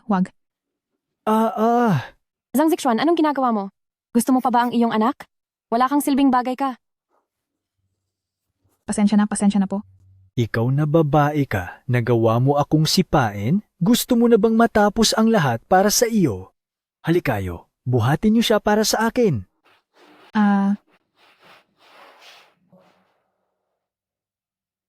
Masyado siyang mahina sa mga hampas. Nawawalan tuloy ako ng gana. Tingnan mo ang mukha niya, parang payaso. Napakapayat at napakapangit na. Nanganak pa, Miss Ouyang. Bakit ang binigay mo sa akin ay ganitong uri lang? Tama na iyan, tama na. Sa tingin ko ay sapat na ito sa kanya. Sa susunod na pagkakataon, hahanap ako para sa inyo ng mas magandang babae. Tungkol naman sa kanya, hayaan na lang natin siyang mamamatay mag-isa. Maari na kayong bumalik. Ngayon po, maaari ko na bang makita ang aking anak? Ang lahat ng hinihiling nyo ay pilit ko ng sinunod at nakiisa ako sa inyo. Nakikiusap po ako sa inyo. Ipakita nyo na sa akin ang anak ko. Anak? Anak ka mo. Matagal ko na siyang dinala rito.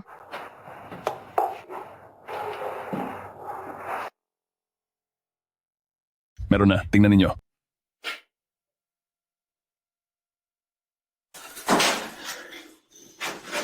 Lagot. Ang pinalayas noong araw na iyon na si Jiang Zixuan ay siya palang tunay na Kiangkian.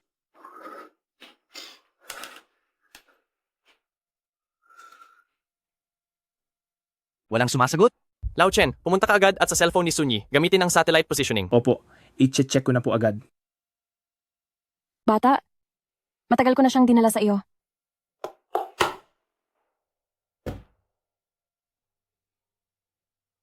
Kunin mo ito. Heto, ito ang pinapangarap mong anak. Ha ha ha ha. Ikaw, hindi ba sabi mo buhay pa ang anak ko? Gusto mo ba ulit makipaglaro sa akin? Sabihin mo, hindi ba isa lang itong bagong laro at makikipagtulungan ako sa iyo? Kung ano ang sabihin ko, paniniwalaan mo ba agad? Ano? Gamitin mo naman ang utak mo. Isipin mo nang mabuti. Ang bagay na iyon ay nahulog mula sa mataas na lugar. Paano iyon mananatiling buhay? Niloloko mo ako, di ba? Hindi mo pa rin ba kami papatahimikin? Sinasabi mong totoo iyon, di ba? Pasensya na, Jiang Zixuan, pero sa pagkakataong ito, hindi talaga kita niloloko. Ang abong ito ay talaga ngang sa anak mo. Kung hindi ka naniniwala, gusto mo bang dalhin ang abong ito at kumuha ng DNA test?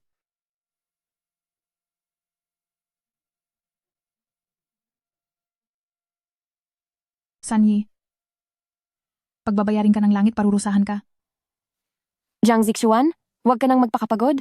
Matagal na akong nakapaghanda ng mga tao. Kapag handa na ang sasakyan, Ipapadala ko kayong mag-ina palabas ng ching-cheng. Sa buhay na ito, wag na kayong babalik kailanman. Ang anak ko. Anak ko. Sige. CEO, nahanap ko na si Miss Sun ay kasalukuyang nasa pamilyang Zhang. Lagot! Anak ko. Aking anak. Zhang Zixuan, tanggapin mo na ang katotohanan. Wala na siya at hindi na maibabalik. Tinulungan kita sa nangyari sa iyong anak. At para maibalik siya sa iyo, ginawa ko siyang abo. At ikaw, wala man lang ba akong pasasalamat na maririnig? Salamat. Dapat ba akong magpasalamat dahil pinagbayad mo ang aking anak? O dahil sa pag-agaw mo sa aking pagkatao? Para magpanggap sa aking pamilya? Sanyi, ikaw na ang pinakamasamang babae na nakilala ko sa buong buhay ko. Hehe, salamat sa papuri mo. Kahit gaano pa ako kasama o kawalang hiya, nakuha ko pa rin ang lahat ng dati ay sa iyo. Kung iisipin, talagang dapat akong magpasalamat sa iyong anak. Kung wala ang kaniyang dugo, paano ko ba mapapagana ang Jade na iyon? Ha? Ha ha ha ha? Tinatawag akong kabit ng lahat? Dahil sa iniisip nila na ginagawa ko lang ito dahil kay Li Bawen. Mga hangal. Ginagawa ko ang lahat ng ito para sa iyo. Hindi maiisip ni Zhang Zixuan, habang buhay, na ang dugo ng anak niya ang gumawa ng paraan para sa akin, upang maging tagapagmana ng Ouyang. Tungkol naman sa bata mo, hahayaan kitang mabuhay, dahil mabait ako, ipapadala kita sa ampunan. Paglalayuin ko kayong mag-ina. Nang sa gayon sa buhay na ito, ay hindi niyo na makilala ang isa't isa. Ang dugo ng anak ko? Walang hiya ka. Nagawa mong gamitin ang dugo ng aking anak. Ay, nasilayan mo rin sa wakas? Napakalaking tanga mo talaga. Sinira mo na ang lahat ng iyong pagkakataon. Testigo, ang Jade, ang Phoenix, wala kang maipakita kahit isa. Kaya ang pagkatao mo bilang Ouyang, dapat lang na mawala sa'yo. Sayang na sayang, kahit pa marami ka nang alam, huli na ang lahat. Sunyi. Ibig sabihin, ang pendant at ang Blood Phoenix ay lahat ay pakana mo lang, hindi ba? Tama-tama. Sa wakas ay nahulaan mo rin. Pero, hindi ako sa tubig gumawa ng paraan, kundi sa mismong dugo mo. Naglagay ako, sa patalim na iyon, ng isang espesyal na pulbos, para lang ang dugo mo ay mabilis na mawala ng bisa. Plinado mo ang bawat hakbang, at ginawa mo ang lahat. Para lang makuha ang posisyon ni binibining pamilyang Ouyang, tama ba ako? Siyempre naman. Basta't para maging anak ni Ouyang, dapat ay may diskarte at talino. Kung hindi ay paano pa? Sa isang hangal na tulad mo, na masyadong mapagtiwala, ang kailangan mo lang gawin ay manatili sa baba bilang isang dukha.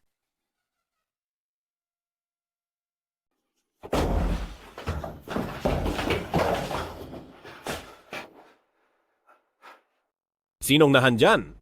Dalhin niyo na si tita sa ospital. Kuya, bakit kayo nandito? Ang masamang babaeng ito, pinagbantaan niya ako sa pamamagitan ng text. Sabi niya gagawan daw niya ako ng mga chismis sa internet kaya pinuntahan ko siya para turuan ng leksyon. Tumahimik ka! Ang galing mo, Sunyi. Nagawa mo kaming lahat na paikutin sa iyong mga palad. Hindi ito maganda. Sa inaasta nila ngayon, mukhang may alam na sila. Ano na ang gagawin ko? Anong dapat kong gawin? Ang posisyon ko, bilang anak mayaman na pinaghirapan kong makuha, hindi pwedeng mawala ng ganoon lang. Kuya, may nagawa bang mali si Qiang Qian? Nagawan ko ba kayo ng masama? Napakawalang hiya mo talagang babae ka. Lakas pa ng loob mong magpanggap na ikaw si Qiang Qian. Sinabi na sa amin ni San Donglai ang lahat ng totoo na hindi ka magiging isa. Sa aming mga kapatid. Huwag mo kaming tawaging kuya. Ang mapagpanggap na pagtawag mo ng kuya, naduduwal kaming marinig. Hindi kami maayos ng San Donglai. Alam niyo naman po iyon. Siguradong alam niya na nahanap ko na ang tunay kong pamilya. Natatakot siyang gamitin ko ang posisyon ko para bantaan siya. Kaya siya gumawa ng peking ebidensya. Huwag na kayong maniwala sa kanya. Kakasabi lang niya kanina. Tungkol sa Jade Pendant at sa Blood Phoenix. Lahat ng iyon ay plinano niya. Ikaw! Ngayong lumabas na ang katotohanan, nagagawa mo pang magdahilan? Napakasamang babae mo. Dahil sa iyo, ang tunay na Qiang Qian ay nakaranas ng labis na paghihirap. Sobrang galit ko na gusto na kitang tapusin at parusahan ng matindi. Hindi. Ako ang tunay na Qiang Qian. Ako si Ouyang Qian. Ang masamang babaeng ito, siya ang nagsisinungaling, siya ang peke, at ako ang tunay na Ouyang Qian. Mga tauhan, kalad ka rin siya palabas. Huwag, ayoko. Bitawan niyo ako. Ako si Ouyang Qian. Bitawan niyo ako. Qiang Qian, patawad. Huli na nang nalaman namin ang lahat. Nahiya kami sa mga nagawa namin sa iyo. Qiang Qian? Patawad. Ngayon lang kami dumating ng mga kuya mo. Noong nandoon tayo sa handaan, kami ay humihingi ng paumanhin sa iyo. Anong kahit na anong gusto mo para makabawi kami? Ibibigay ko lahat sa iyo. Wag. Wala akong kailangan. Gusto ko na lang na umalis na kayo. Kian, ikaw? Nagtatampo ka pa ba kay kuya? Ako kasi, nasobrahan ako ng araw na yon. Kasalanan ko, pasensya na. Kasalanan ko talaga, kasalanan ko. Kiang Tian, masama ang naging ugali ni Kuya. Nagkamali si Kuya, nagkamali ako. Kiang Tian, sorry talaga sa ginawa ni Kuya. Naging masama ako. Napakasama ko. Wala na ang bata. Ang bata? Nahanap na ang bata. Totoo. Ang walang hiyang si Sunyi, dinala niya pala ang bata sa ampunan, pero nahanap ko na siya. Ang bata ay amin nang nahanap ng ligtas. At nasa bahay na siya ngayon. Kiang Tian, Huwag niyo na akong bibiruin ng ganyan. Wala na akong pakialam sa lahat, lumayas na kayo. Kiang Kian, kung ayaw nyo kaming paniwalaan, pumunta kayo sa bahay at tignan nyo ang bata sa bahay. tama. Kung hindi man para sa sarili mo, para na lang sa nanay mo, para sa bata, umuwi ka na kasama namin para bumisita kahit sandali. Mama. Madali lang yan. Isama natin ang nanay mo para tumira sa pamilyang Uyang. Pagod na siya sa dami ng taon na inilaan niya sa pagpapalaki sa iyo. At talagang nagpapasalamat kami sa kanya. Bigyan mo po kami ng pagkakataong bumawi sa kanya. Ayos ba? Ang tagapagligtas ni nakababatang kapatid na babae ay tagapagligtas din namin. Maagang nawala ang mama natin, kaya mula ngayon, ituturing na natin siyang sariling ina. Ituturing namin siyang tunay naming ina.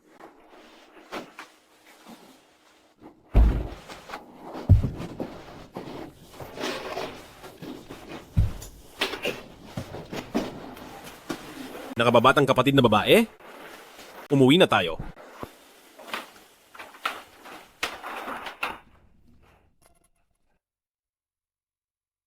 Oh, narito na pala si Xiao Qian. Ay nako, nagpunta ka rito ng ganitong kalalim ang gabi? Ito ba ay para kay Bowen para pag-usapan ang pagkuha niyo ng marriage certificate?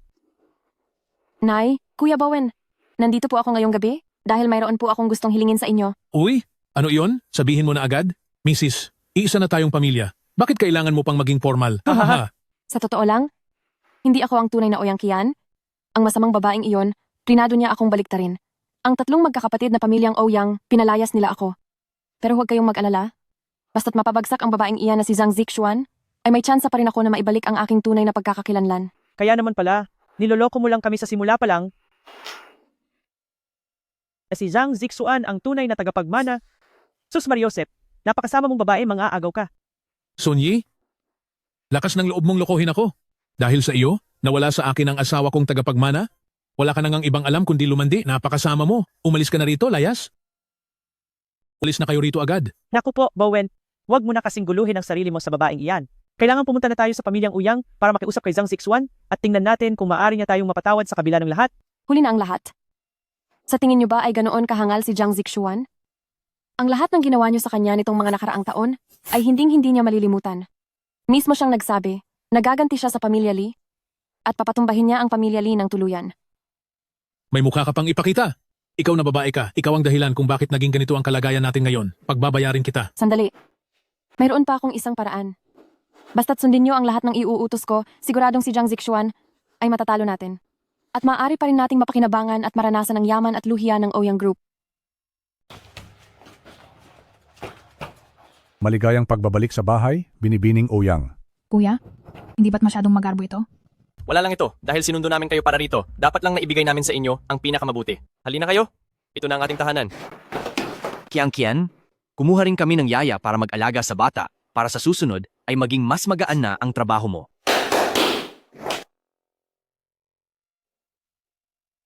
Xiaohao, masyadong mahalaga at magarbo ito.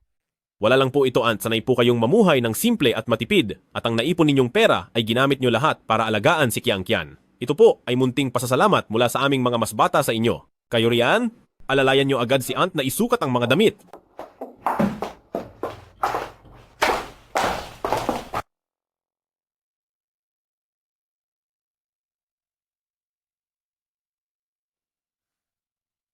Aunt, ang suot ninyong ito ay parang talagang ginawa para lang sa inyo. Alam ko na ang mga damit na ito ay talagang babagay sa inyo. Sa susunod po, kakausapin ko ang kanilang manager para gawin kayong modelo nila. Ma, sa ayos ninyong yan, kamukha nyo na ang mga artista sa pelikula. Kayo talagang mga kabataan. Huwag nyo nang biruin ang matandang gaya ko. Mababait na bata. Salamat sa inyo. Gustong-gusto ko ang suot kong ito. Kiang Tian, alam mo ba kung anong araw ngayon? Ngayon, parang wala naman. Espesyal sa araw na ito. Kian Tian, Maligayang kaarawan! Ngayon pala ang kaarawan ko. Hindi ko akalain. Pagkalipas ng maraming taon, naaalala niyo pa rin. Ngayon pala ang kaarawan ni Zixuan. Tatandaan na ito ni Mama. Noong pinulot ka ni Mama, wala kang maalala noon, lalo na ang iyong sariling kaarawan. Sa loob ng maraming taon, hindi ka man lang naipagdiwang ni Mama ng maayos na kaarawan. Ayos lang po iyon, Aunt. Ngayon po, may kakayahan na tayo. Nabigyan si Kian Tian ng isang maayos na pagdiriwang. Hindi lang po para kay Kiang Tian, pati ang kaarawan niyo po, Aunt. Tayong buong pamilya sa susunod ay masayang magdiriwang ng magkakasama. Kuya, maraming salamat sa inyo. Yang Kian, Aunt, ako ang nagluto ngayon. Tikman nyo dali kung masarap ba ang luto ko.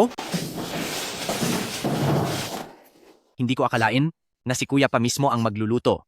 Hindi nyo alam kung gaano kasarap magluto si Kuya, tayong buong pamilya ay may masarap na hapunan ngayon. Dahil si Kuya ay laging busy sa kumpanya.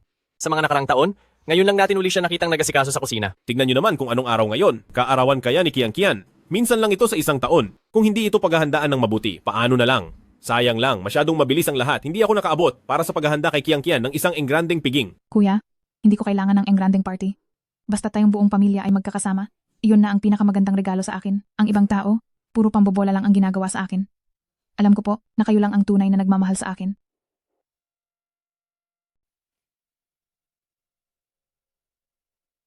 Kuya, bakit ang galing mo magluto? Sa tingin ko hindi ka lang pwedeng maging CEO, pwede ka ring maging master chef. Nagluto na ako ng halos buong buhay ko, pero wala pa rin akong narating. Napakakisig ni Xiao Hao, at saka ang sarap pa niyang magluto. Mabuti po at nagustuhan nyo. Basta gusto nyo po, kapag may oras ako, madalas ko kayong paglulutuan. Aunt, pagkatapos kumain, ipapasyal ko po kayo sa loob ng bahay. Sige po. Halika kayo. Ang opisinang ito po ay ang lugar kung saan si Mama at Papa ay inaayos ang mga gawain ng Ouyang Group. Ang litratong ito naman po ay isa sa mga bihirang pagkakataon na magkasama sila. Kiang Kian, noong isinilang ka, tuwang-tuwa si Mama at Papa. Ang jade pendant na iyan po ay regalo rin nila sa iyo. Iyon ang mapalad na jade ng pamilyang Ouyang. Sayang po, matapos mawala si Kian Tian noon, lubhang nasaktan si Mama at Papa. Bukod pa doon, dahil naging abala sila sa kumpanya, masyadong napagod ang kanilang katawan, at hindi nagtagal, ay tuluyan na silang nawala. Pa, Ma. Sayang at bago pa man ako makabalik sa pamilyang Ouyang, hindi na kita nakita sa huling pagkakataon. Sa wakas, at nakabalik ka na, kaya huwag ka nang masyadong malungkot. Kapag nakita ito ng mga magulang natin mula sa langit, siguradong hindi nila gugustuhing makita kang naghihinagpis. Nakababatang kapatid na babae? Ito ang selyo na nagsimula sa wala noong itinayo ni Lolo ang Ouyang Group. At ito ay ipinamana na simula noon. Laging bilin ni na Papa at Mama na kapag umalik ka, ay ibigay ito sa iyo.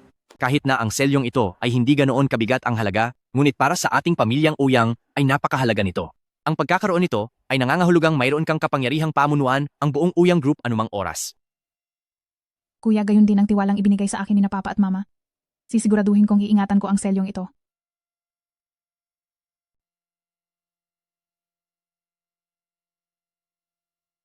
Jiang Zixuan, matagal na panahon na rin, hindi ba? Sinasabi ko sa'yo, anak ko, ay may inihandang isang malaking sorpresa para sa iyo. Sanyi, may kapal pa ang mukha mo para tawagan ako. Anong ibig mong sabihin? Hindi mo na kailangang malaman kung ano ang ibig kong sabihin? Ang kailangan mo lang malaman? Ay kung hindi ka susunod sa mga iniuutos ko, sisirain ko ang reputasyon mo. 8:00 mamayang gabi. Dalhin mo ang bank card na may $500 milyong sa pamilya Lee. Masyado ka namang kampante, di ba? Isipin mo nang mabuti. Ang peking pagkakakilanlan mo ay nabunyag na. Ano pa ang ipangbabanta mo sa akin? Pinapayuhan kita na itigil na ang pag-aasal ng ganyan. Ano naman kung tagapagmana ka ng pamilyang Ouyang? Basta't hindi ka sumunod sa mga iniuutos ko, hindi lang ikaw, kundi ang buong pamilyang Ouyang, ay madadamay rin sa iyo. Sinabi ko na ang gusto kong sabihin, mag-isip-isip ka na lang. Bahala ka na sa sarili mo. Hello? Nakababatang kapatid na babae, anong nangyayari? Tungkol ito kay Sanyi, pinagbabantaan niya ako na kapag hindi ko dinala ang bank card na may $500 milyong sa pamilya Lee, gagawin niya ang lahat para masira ang reputasyon namin ni pamilyang Ouyang. Nakakagalit ito. Hindi ba niya nakikita ang estado niya? Isang impostora at isang ligaw na asong pinalaya sa bahay. May lakas pa siya ng loob. Nabantaan ang aking nakababatang kapatid na babae. Itong si Sanyi, ang alitan niya sa pamilya natin, ay parang walang katapusan. Wala talaga siyang hiya. Pinalayas na nga natin sa bahay, pero gusto pa ring perahan si pamilyang Ouyang. Nakababatang kapatid na babae, tulungan ka naming tapusin ang usapin kay Sunyi. Kayong mga tauhan, imbestigahan niyo kung nasaan ang Sunyi na iyan. O sige, okay lang. Pupunta ako doon. Tutal may mga bodyguard naman si pamilyang Ouyang na sasama sa akin. Hindi siya makakapanakit sa akin. Gusto kong makita kung ano pang mga laro ang gagawin niya.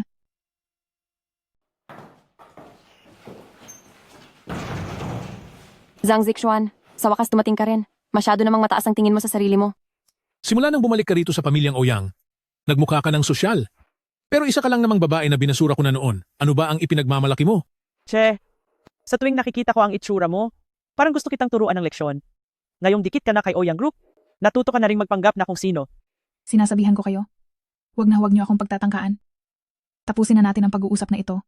Dahil kapag makalipas ang 30 minuto, ay hindi pa ako nakakalabas sa pintuan ng pamilya Lee, ay papasok agad ang mga bodyguard ko para tingnan ang sitwasyon. Nasaan na ang ipinahahanda ko? Na bank card na may 500 milyong dolyar? Dala mo ba? Huwag kang masyadong mabilis. Ano ba talaga ang gusto mong mangyari sa akin? Ang mapahiya at masira ang pangalan? Sabihin mo na. Anong masira ang pangalan? Noong lumuhod ka sa pamilyang Zhang at nagmakaawa, at ang video mong habang hinihiya ka, ay tinatago ko pa rin hanggang ngayon. Isipin mo, kapag inilabas ang mga iyon sa publiko, anong mangyayari sa iyo at sa Ouyang Group, ano na lang ang magiging kahahantungan nyo? Ito lang ba? Gusto mo bang gamitin ang mga bagay na ito para pagbantaan ako? Masyado mo naman akong minamaliit, at masyado mong minamaliit si Ouyang Group. Kay lakas ng loob mo. Kung malalaman ng iba na mayroon si Ouyang Group na isang babaeng mahilig makipaglaro at walang hiyang binibini, paniguradong ang dangal ng Ouyang Group ay tuluyan ng mapapahiya. Ang bank card ko, hindi ko dala ngayon. At kailanman ay hindi ko ito ibibigay sa inyo. Papayuhan ko kayo sa huling pagkakataon. Huwag na kayong magkunwaring matalino. Dahil sa paulit-ulit niyong panggugulo sa akin, sa huli, kayo lang din ang magsisisi. Wala talagang hiya ang masamang babaeng ito. Kung ilalabas kaya namin ngayon ang kanyang mga malaswang litrato, baka sakali, lihim pang matuwa ang masamang babaeng ito. Sige, dahil ganyan ang gusto mo, imbes tatawag kami ng mga reporter upang puntahan ang Ouyang Group nyo. At sa harap ng maraming tao, ipakikita namin ang mga bidyong iyon para tuluyan kang hindi na muling makabangon pa.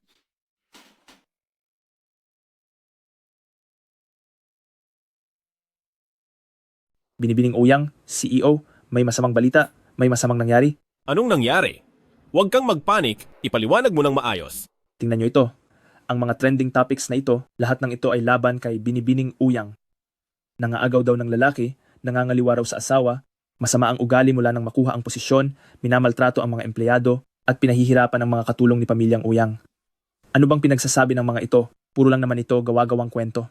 Totoo yan, simula nang umuwi si Binibining Ouyang, napakaamo at napakabait niya sa amin. Kailan pa siya nagmalupit sa kahit sino? Kahapon lang, malubha ang sakit ng pamilya ng supervisor na si Ate Wang at masyadong busy rito kay pamilyang Ouyang kaya hindi siya makaalis.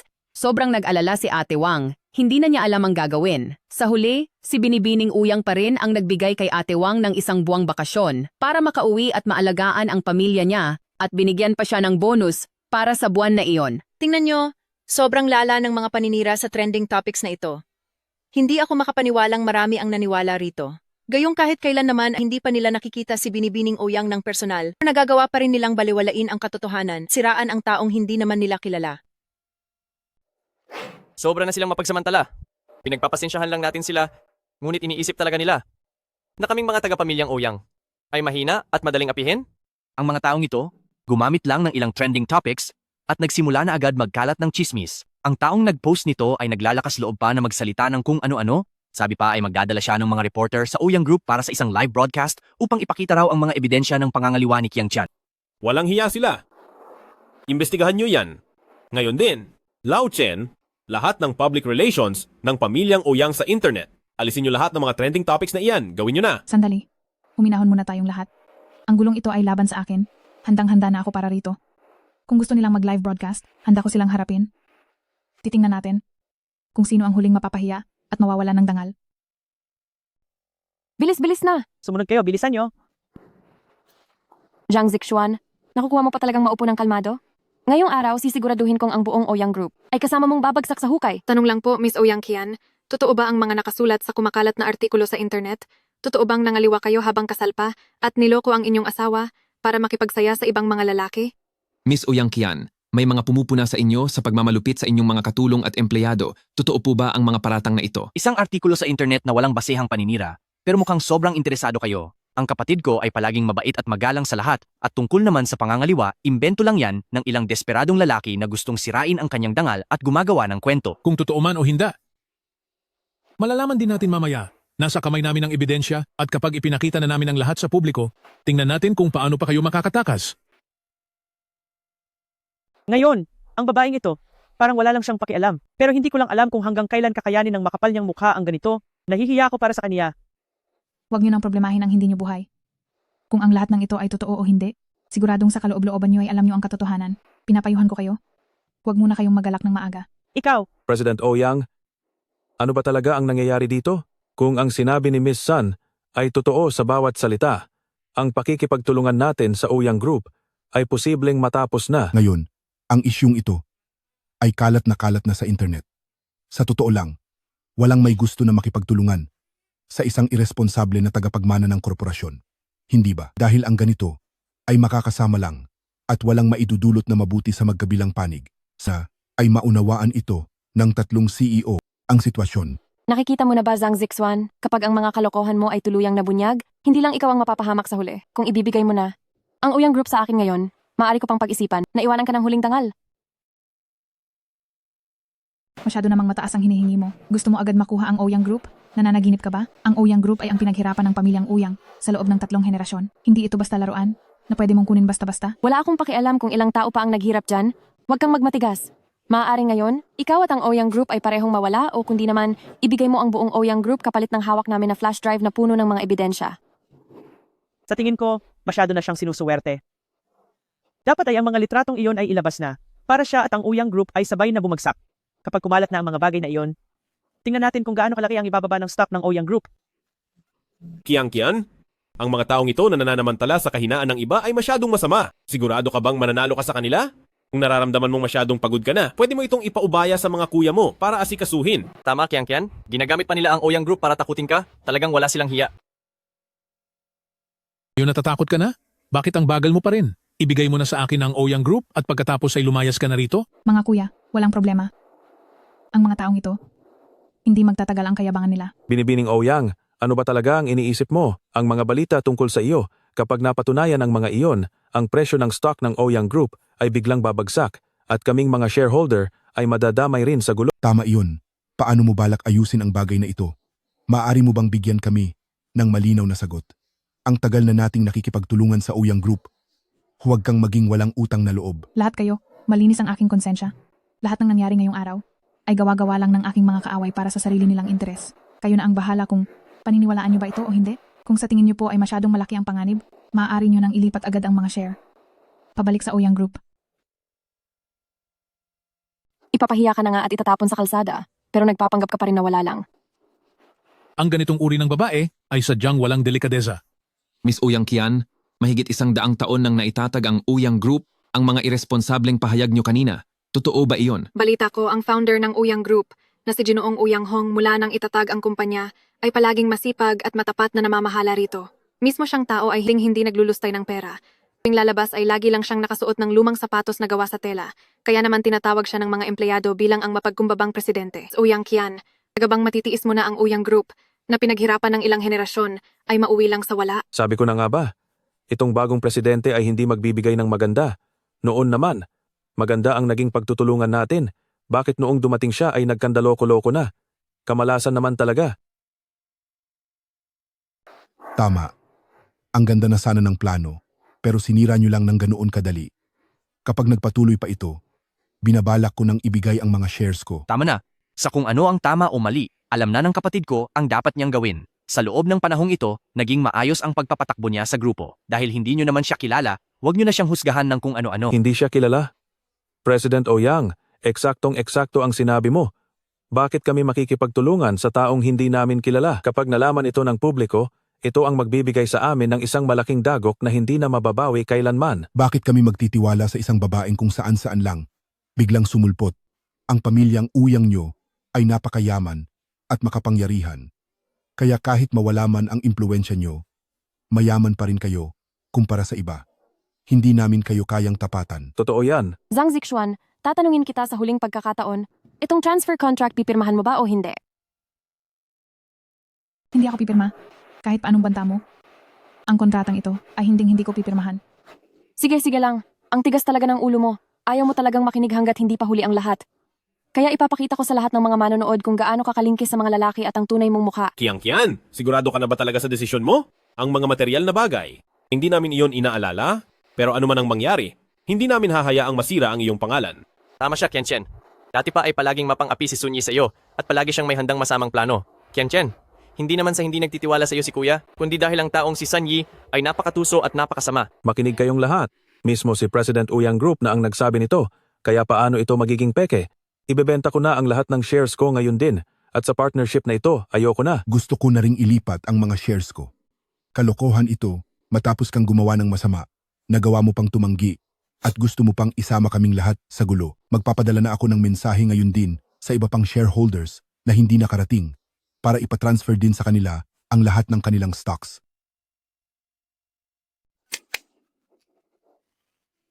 Sa araw na ito, masasaksihan natin ang pagbagsak ng Qingzhou First Business Group, isang malaking katapusan.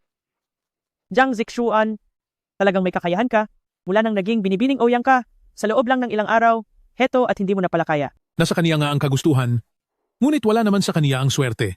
Ang mga taong gaya niya, balang araw kahit maging parang Ray naman siya, babagsak at babagsak pa rin siya dahil hindi niya kayang panindigan iyan. Kahit pa gusto niyo na ibigay ang Ouyang Group sa akin ngayon, huli na ang lahat. Huwag niyo akong sisihin kung hindi ko kayo binigyan ng pagkakataon, sisihin niyo si Jiang Zixuan sa paghahanap niya ng gulo. Mga kagalang-galang na reporter, itutok niyo ang inyong mga kamera sa malaking screen.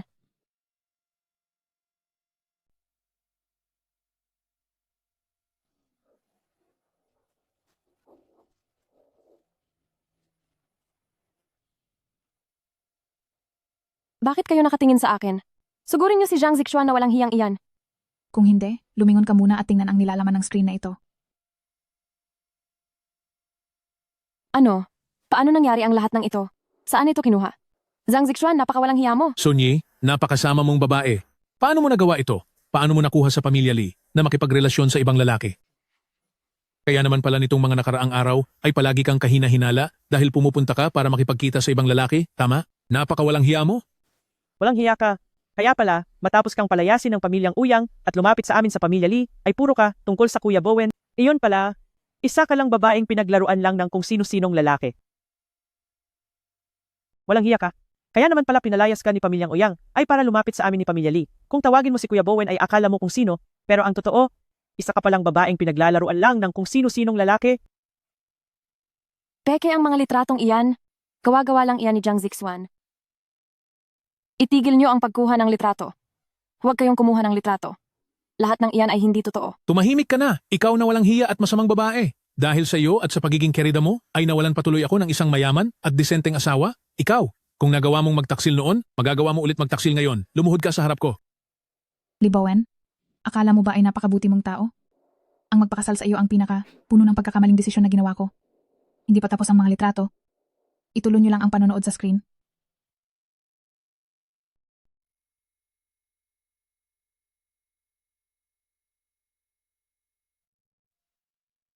Lee Bowen, huwag ka ring magmadali na pagalitan si Sanyi.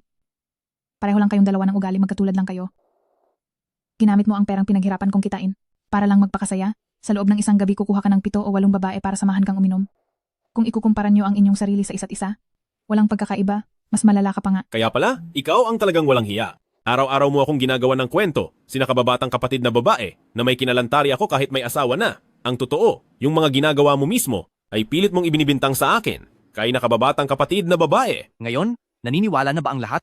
Ang mga taong ito ay sadyang mga inggitero lang, gusto nilang idamay si nakababatang kapatid na babae sa gulo, at gusto pa nilang makuha ang ating buong Ouyang Group. Pangarap nyo lang yan. Nakababatang kapatid na babae. Ang diskarte mong ito ay talaga namang nagpahanga kay Kuya. Sa pagkakataong ito, talagang talo ang mga taong ito. Nawala na sila ng lahat, huli na ang lahat para sa kanila. Mga kuya, sinabi ko na sa iyo, pagbabayarin ko sila sa mga ginawa nila. Sina pamilyang Lee, nagtulong-tulungan silang apihin ako. Ang bagay na ito, lalabanan ko hanggang sa huli. Ang bagay na ito, pagbabayarin ko kayo hanggang sa huli. Masyadong nagmamadali ang pamilya Lee na taong iyan. Tinawag pa tayo rito, pero sa huli ay siya lang din ang napahiya. Napakasama talaga ng ugali niya. Putwe. Iyon pala. Iba pala ang totoong walang hiya. Naintindihan ko na. Ang nakakadiring pamilyang ito, balak lang pala nilang pagbintangan at frame up in ang ating Ouyang. Tumahimik ka. Tumahimik ka! Ikaw? May mukha pa kayong pagsalitaan ako ng ganyan? Para sa araw na ito, dito, lahat ng nandito ay puro lalaki. Kayo? Ang lakas ng loob niyong magsalita. Bakit? Hindi ba kayo kailanman nagpunta sa bar? Wala ba kayong nakikitang babaeng entertainer doon? Kayo? Ang hilig niyo lang magpanggap na malinis? Tama. Hamakin nyo na ang masamang babaeng si Sanyi. Sige lang, pero bakit pati ang anak ko ay dinadamay nyo? Problema namin itong pamilya. Anong pakialam nyo nitong mga estranghero? Lily, huwag kang magmadali. Ang hinanda kong malaking regalo para sa inyo, hindi pa tapos. Walang hiya kang babae, ano na naman ba ang binabalak mo?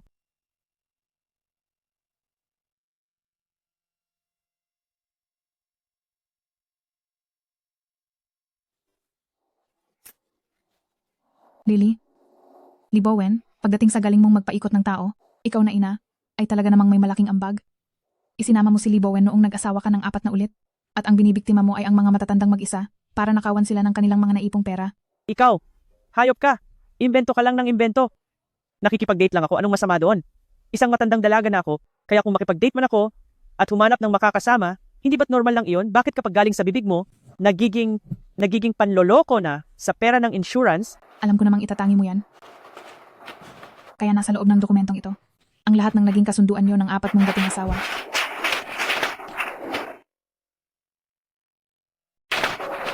Kapag naubos mo na ang pakinabang sa mga matandang iyan, gagawa ka ng paraan para iwanan sila at humanap ng susunod na biktima. Ang huling naging biktima mo ay pilit mong pinahirapan hanggang sa mawala na siya. Ang pangyayaring iyon, paniguradong mas alam mo kaysa sa akin. Manahimik ka. Ito, sariling problema ito ng pamilya namin. Saka, hindi ko naman sila pinilit na ibigay sa akin ang insurance. Sa buhay ko ito, wala kang karapatang makialam kang bata ka. Tama po. Tungkol ito sa pamilya namin, bakit kailangang imbestigahan mo pa ng husto? Ikaw, nais mo lang kaming pagbintangan. Para sa akin, lahat ng mga litratong ito, pati na ang mga dokumentong iyan, ay pawang mga peke lang. Lahat kayo. Ang totoong anyo ng pamilyang ito, sigurado akong lahat kayo ay nakikita na ng malinaw, di ba? Simula nang mapunta ako sa pamilyang ito, wala man lang kahit isang araw na naging maayos ang buhay ko. Araw-araw akong nagsisikap at nagtitiyaga para pagsilbihan ang mag-inang ito. Pero sila pala ang mga tunay na abusado.